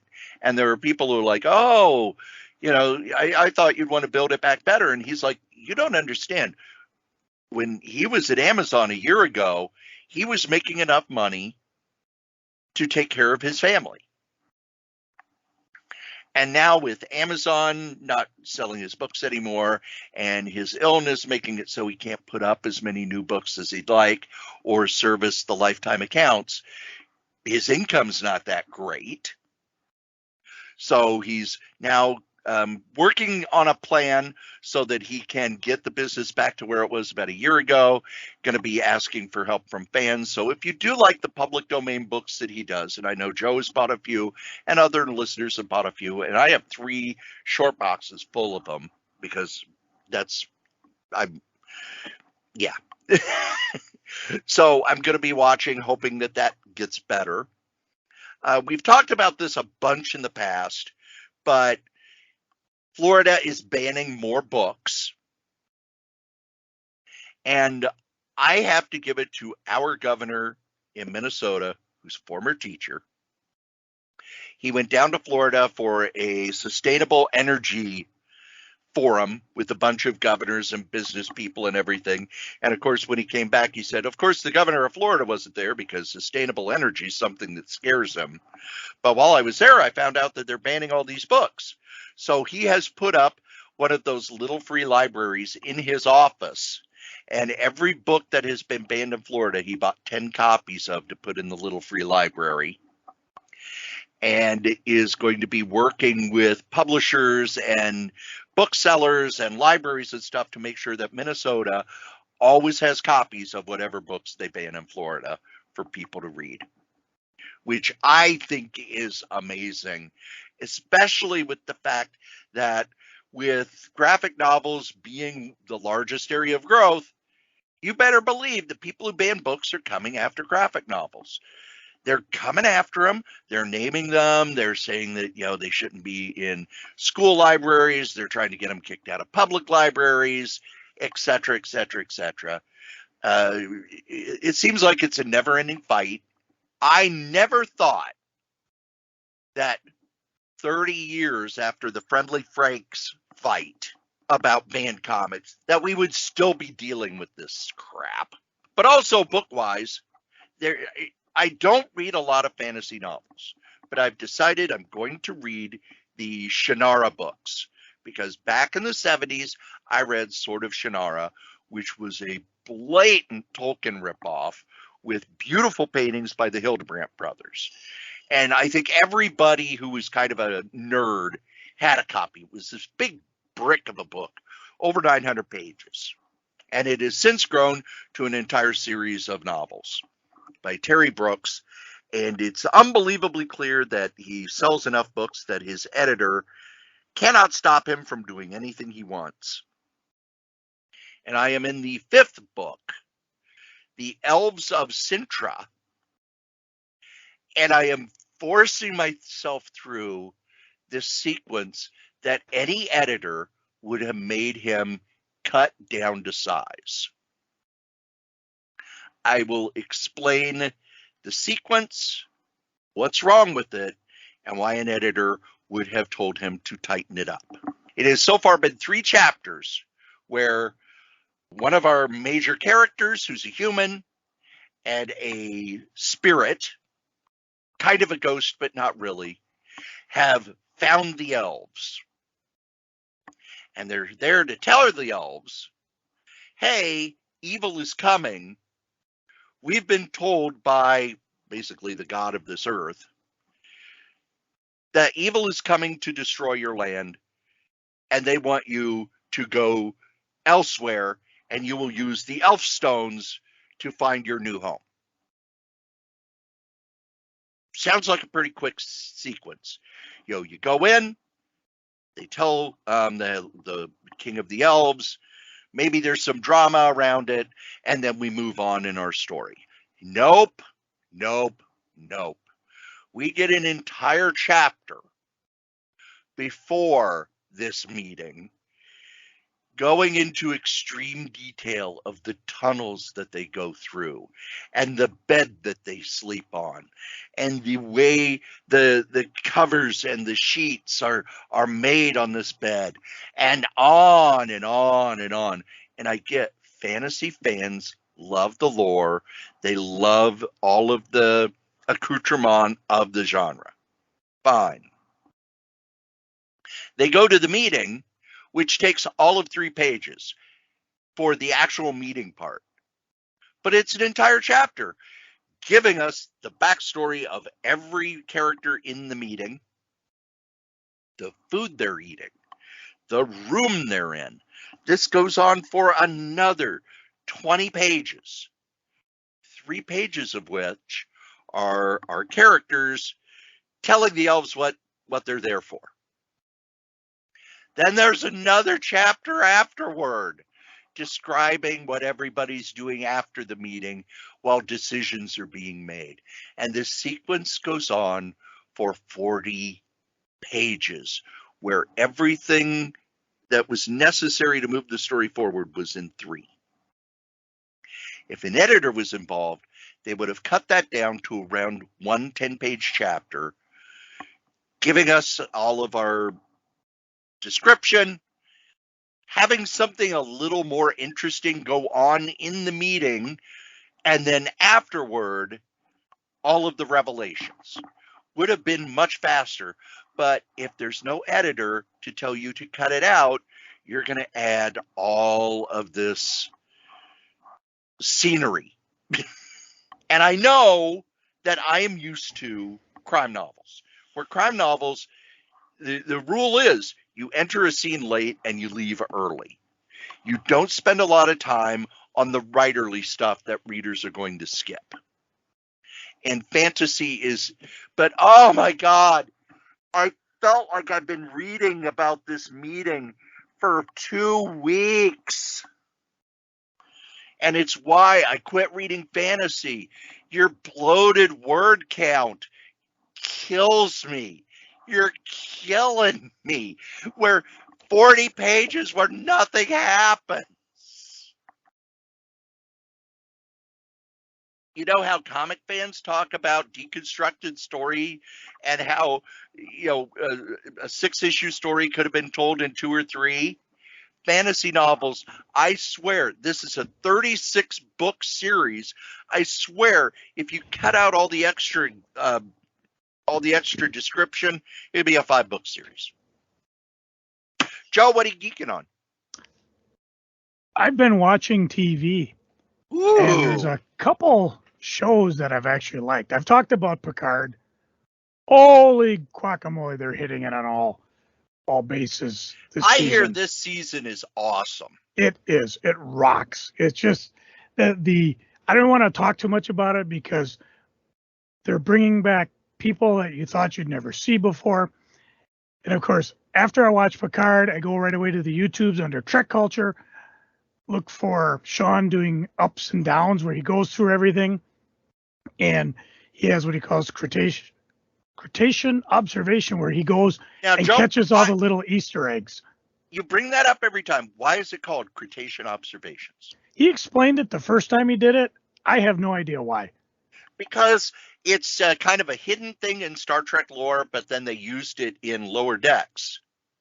Oh, there are dolphins on board on starships because they're just, we finally are able to communicate with them because they're as smart as humans.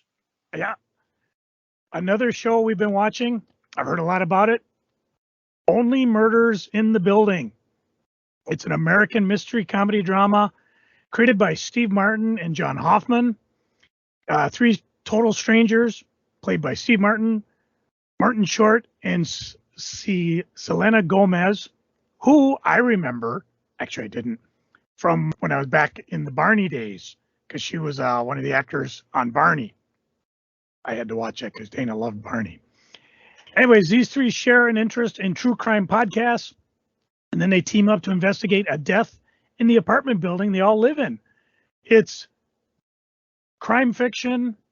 It's funny. There's cast and chemistry among them. You're going along with the main characters as they are discovering clues and trying to get things going. My wife and I have been watching it, and for the longest time, we were just watching 1 episode a day.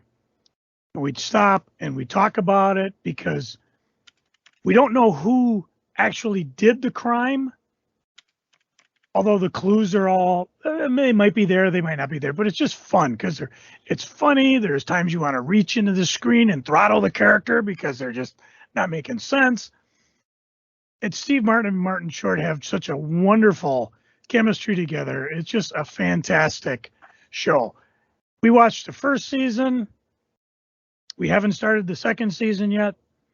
We actually binged the final 3 because we finally got to the point where, like, okay, it's like 6 in the. It happened when I got home from the hospital. It's like, it's 6 o'clock. Let's just finish it and get it done with. And if you haven't seen it, I think it's on Netflix. Also, no, it's Hulu. Hulu, thank you. And let me just check. There's one other one. Agent Elvis, which I believe is on is that on Hulu too? Or no, it's on Netflix. Animated show, basically produced by Priscilla Presley, using Elvis's music, using her voice, telling the truth, baby. We all knew it.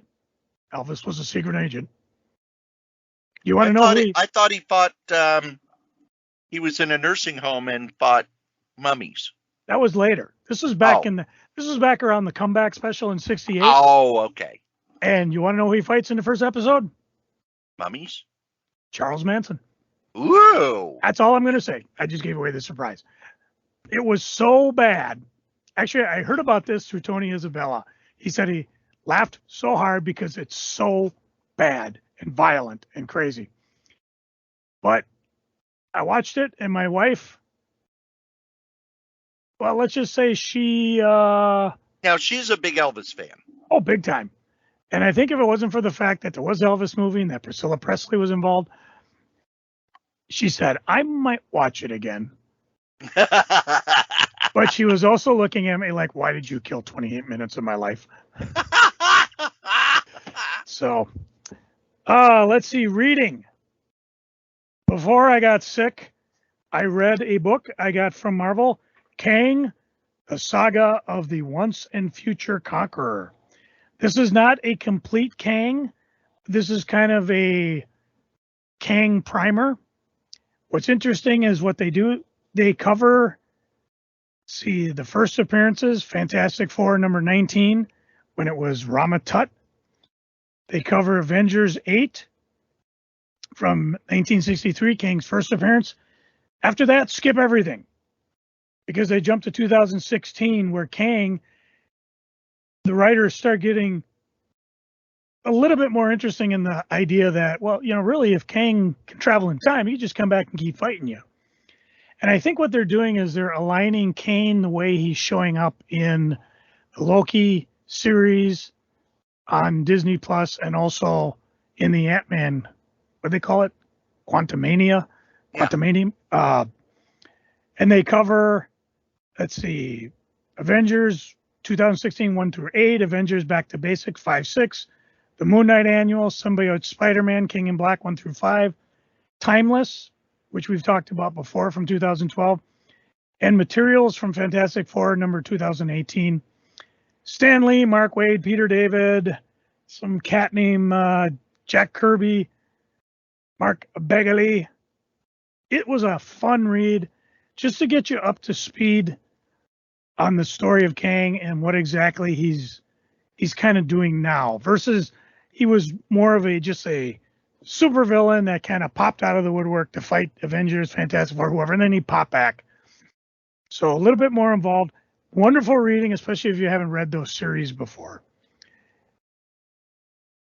eBay-wise, let me go excuse me while I check this out. I'm still eBaying now that I can actually sit upright. I've been putting stuff online. A lot of things have been selling.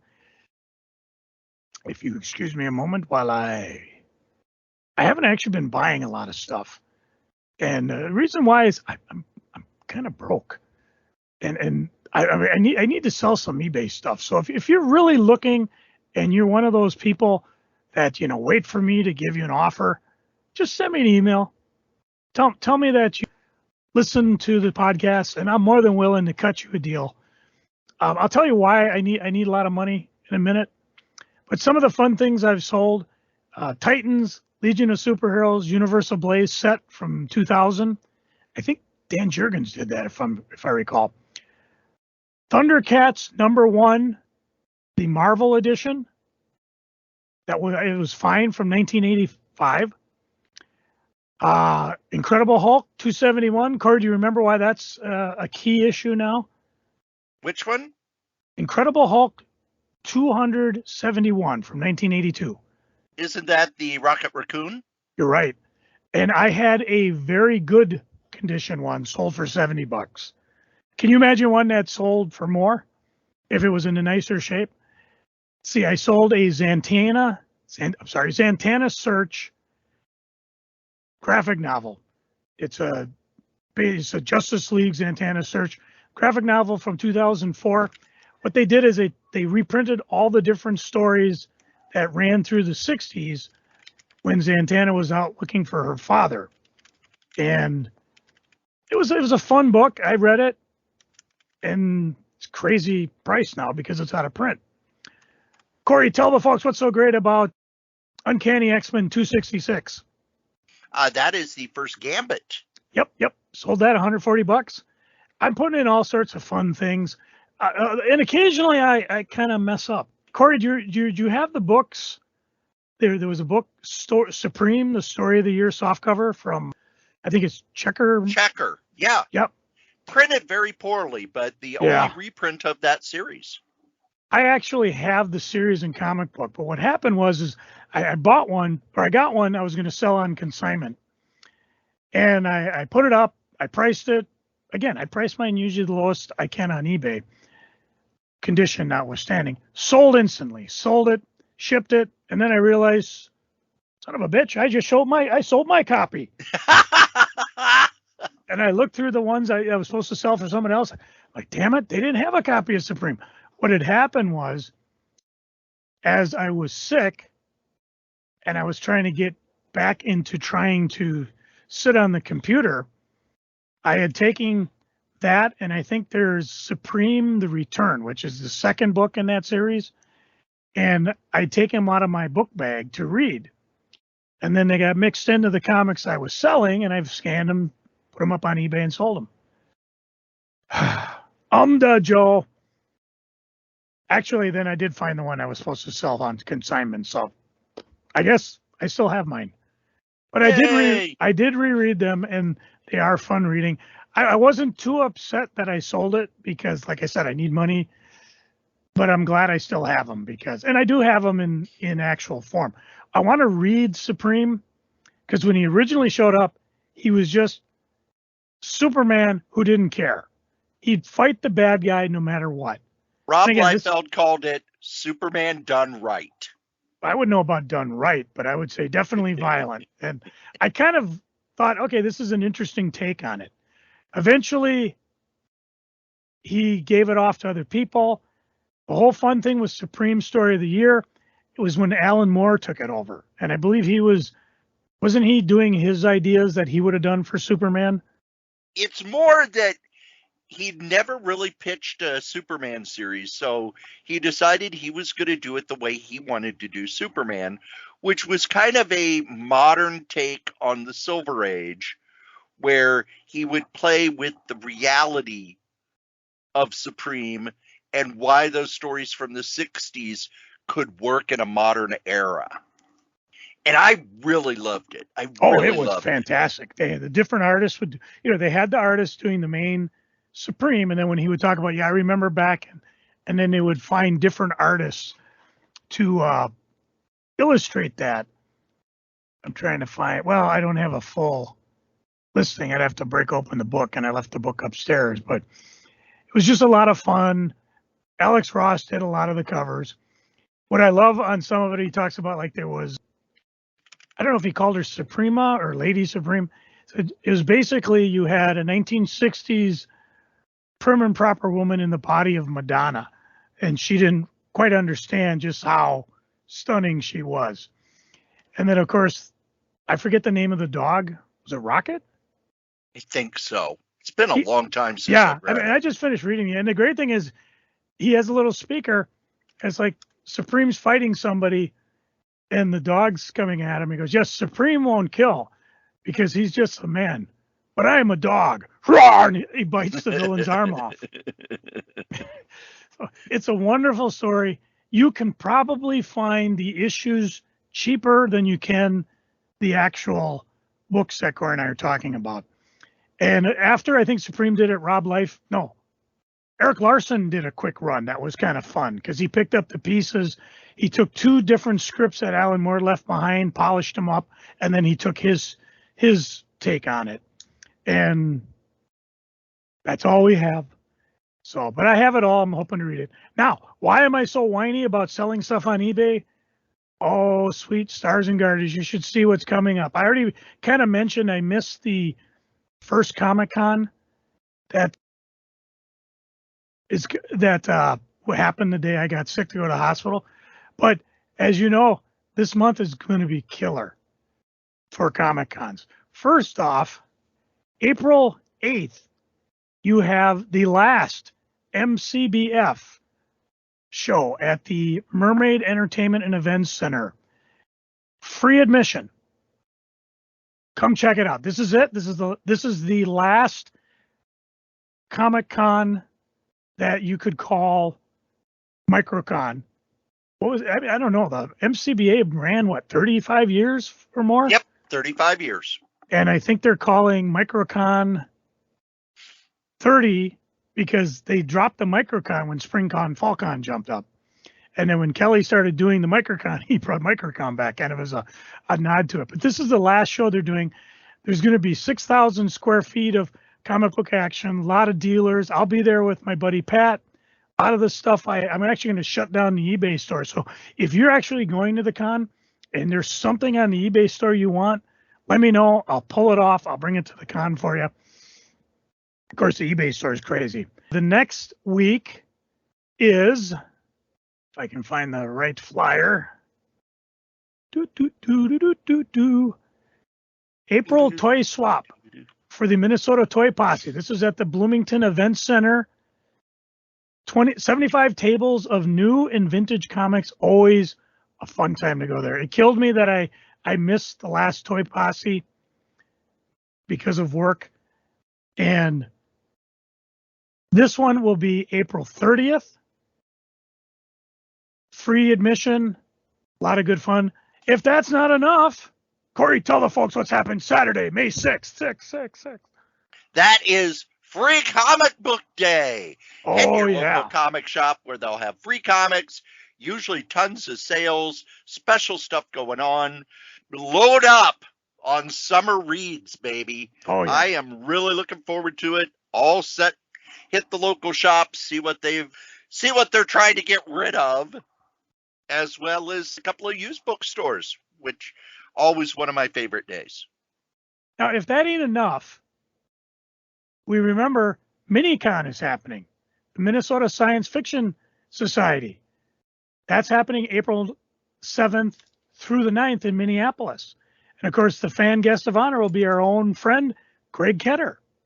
Damn handsome man. Author guest of honor, Martha Wells. Artist guest of honor, Sarah Felix. It'll be a blast. Go to www.mnstf.org/minicon56. And I know you're thinking to yourself right now, well, that's a lot of damn stuff going on, Cor. Joe, thank God April 15th is off and I can, nope. April 15th, there's the X-Men mixer with the Uncanny Experience at the Gambit Brewery. Fans of the X-Men are getting together for a mixer hosted by the Uncanny Experience. Meet fellow mutants, try the beers from the newly opened Gambit Brewery, play X-Men board games, and enjoy free pizza. And you can look to go see all things X-Men. Tell your friends, and you'll see them on April 15th. And of course, we're right around the corner from Minnesota Con, which will be occurring. Let me get their website up. Let's see. That will be June 2nd to the 4th. Go to minnesotacon.com. Buy tickets today. It's at the Minnesota Convention Center.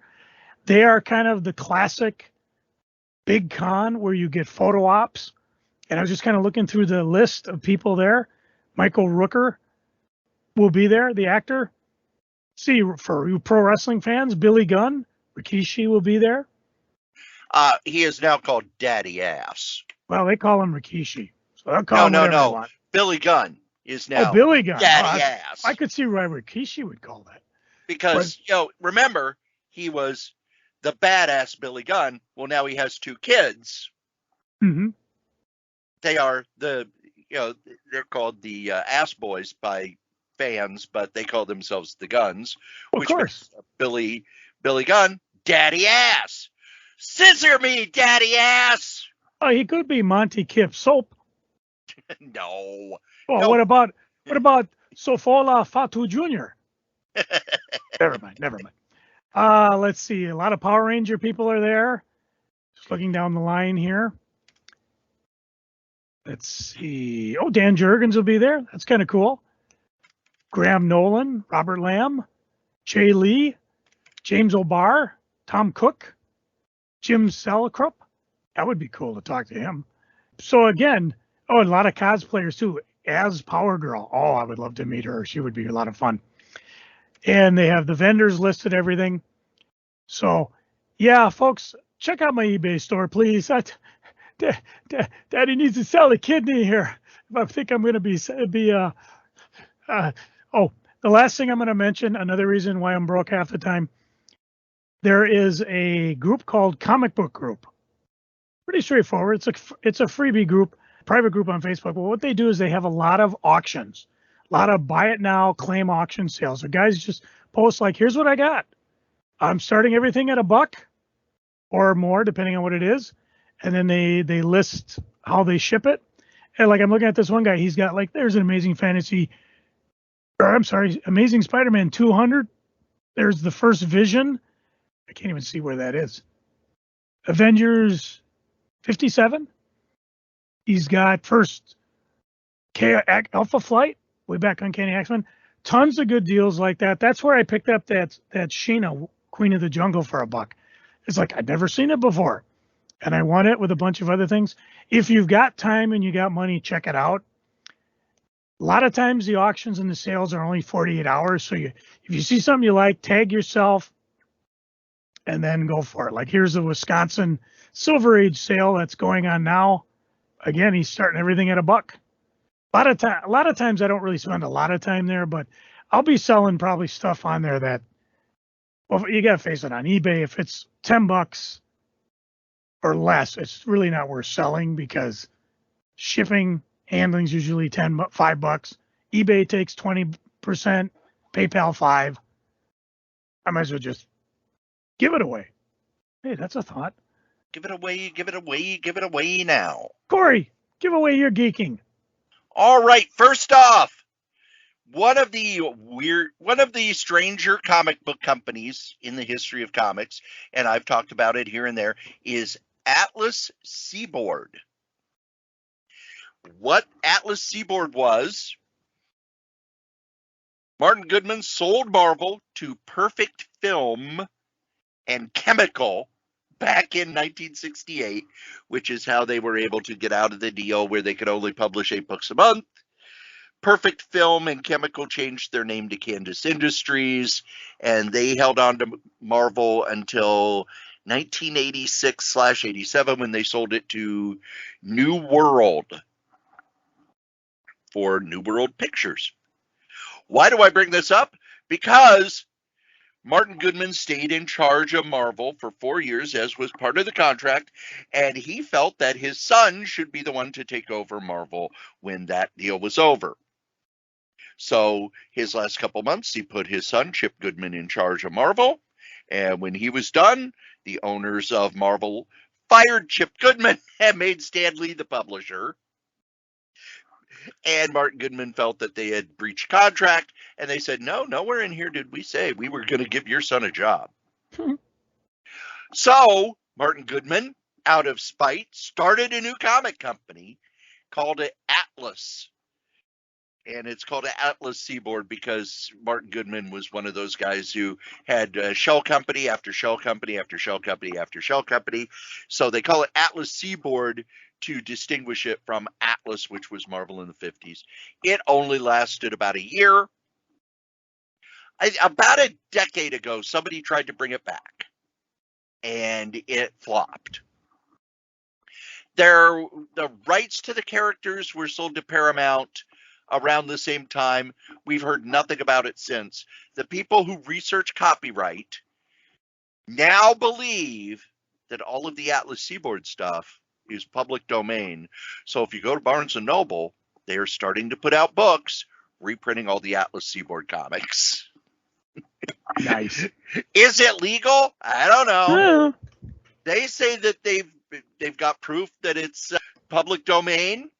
I haven't found them on any of the public domain sites that I go to, like Comic Book Plus.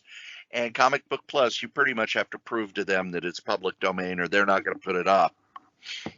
But if you want, you could go over to Barnes & Noble and you can buy reprints of the Atlas Seaboard stuff, which has a lot of really weird stuff by people like Howard Chaykin and Archie Goodwin and Rich Buckler and Steve Ditko.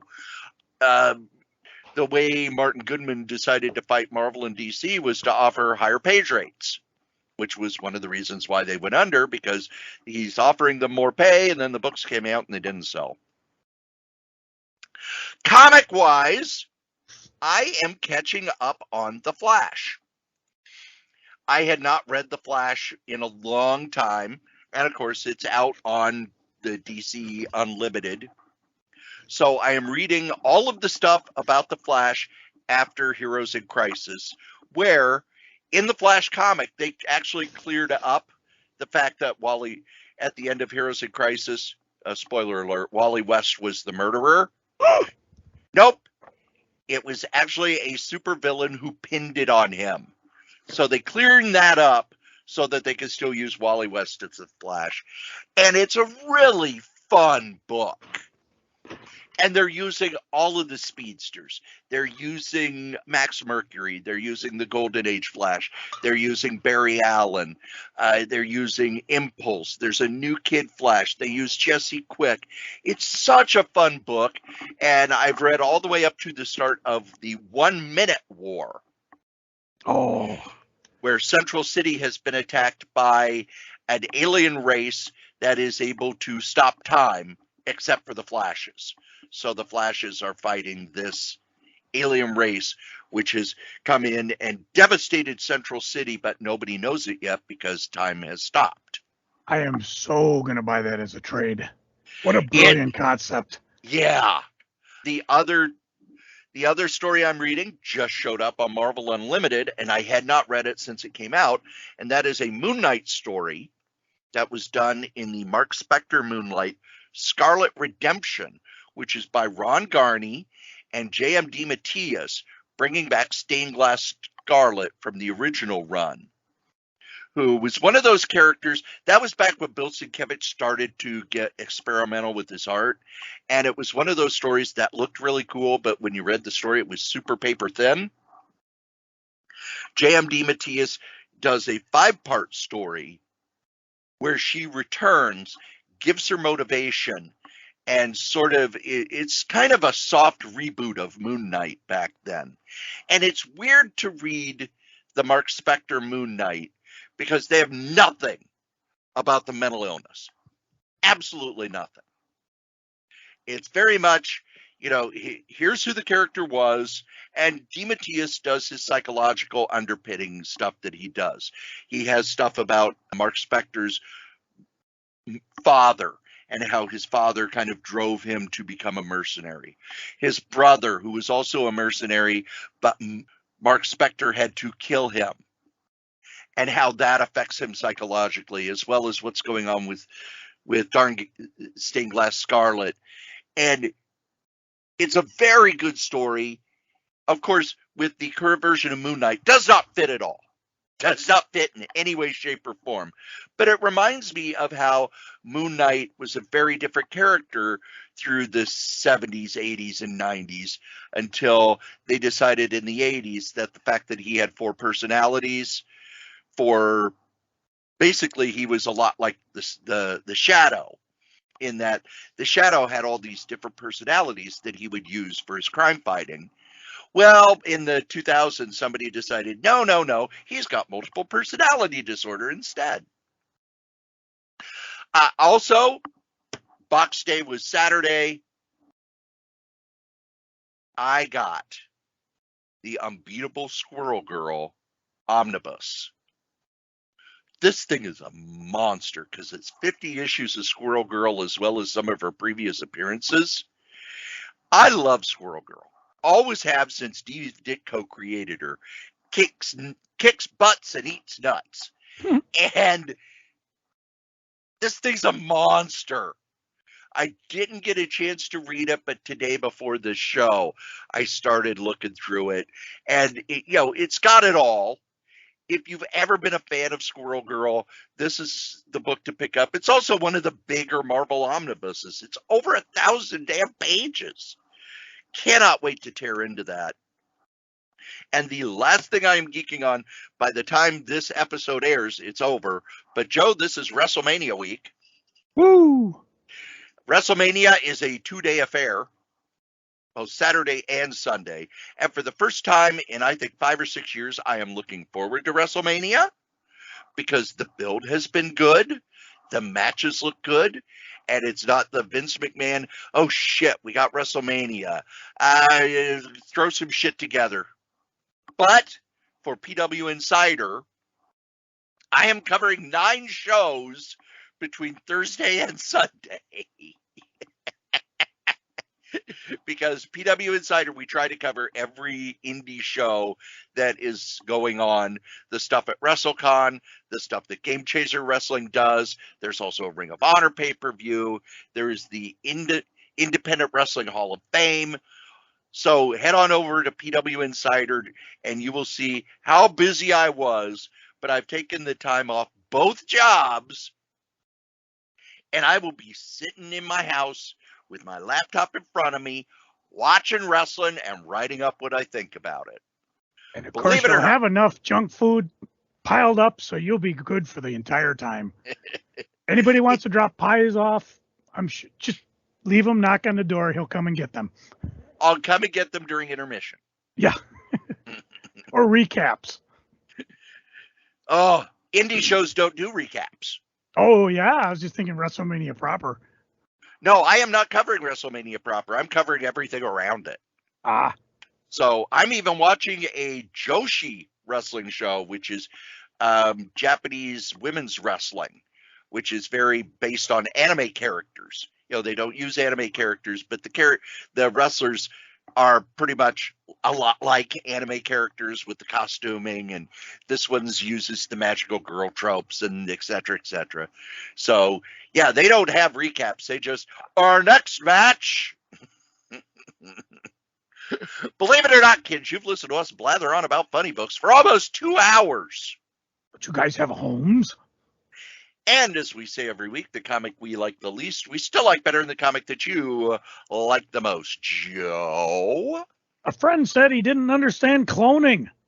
I told him that makes 2 of us. Well, the crickets liked it. Okay, somebody did. Anyways, after 2 long weeks, Corey, hit my music.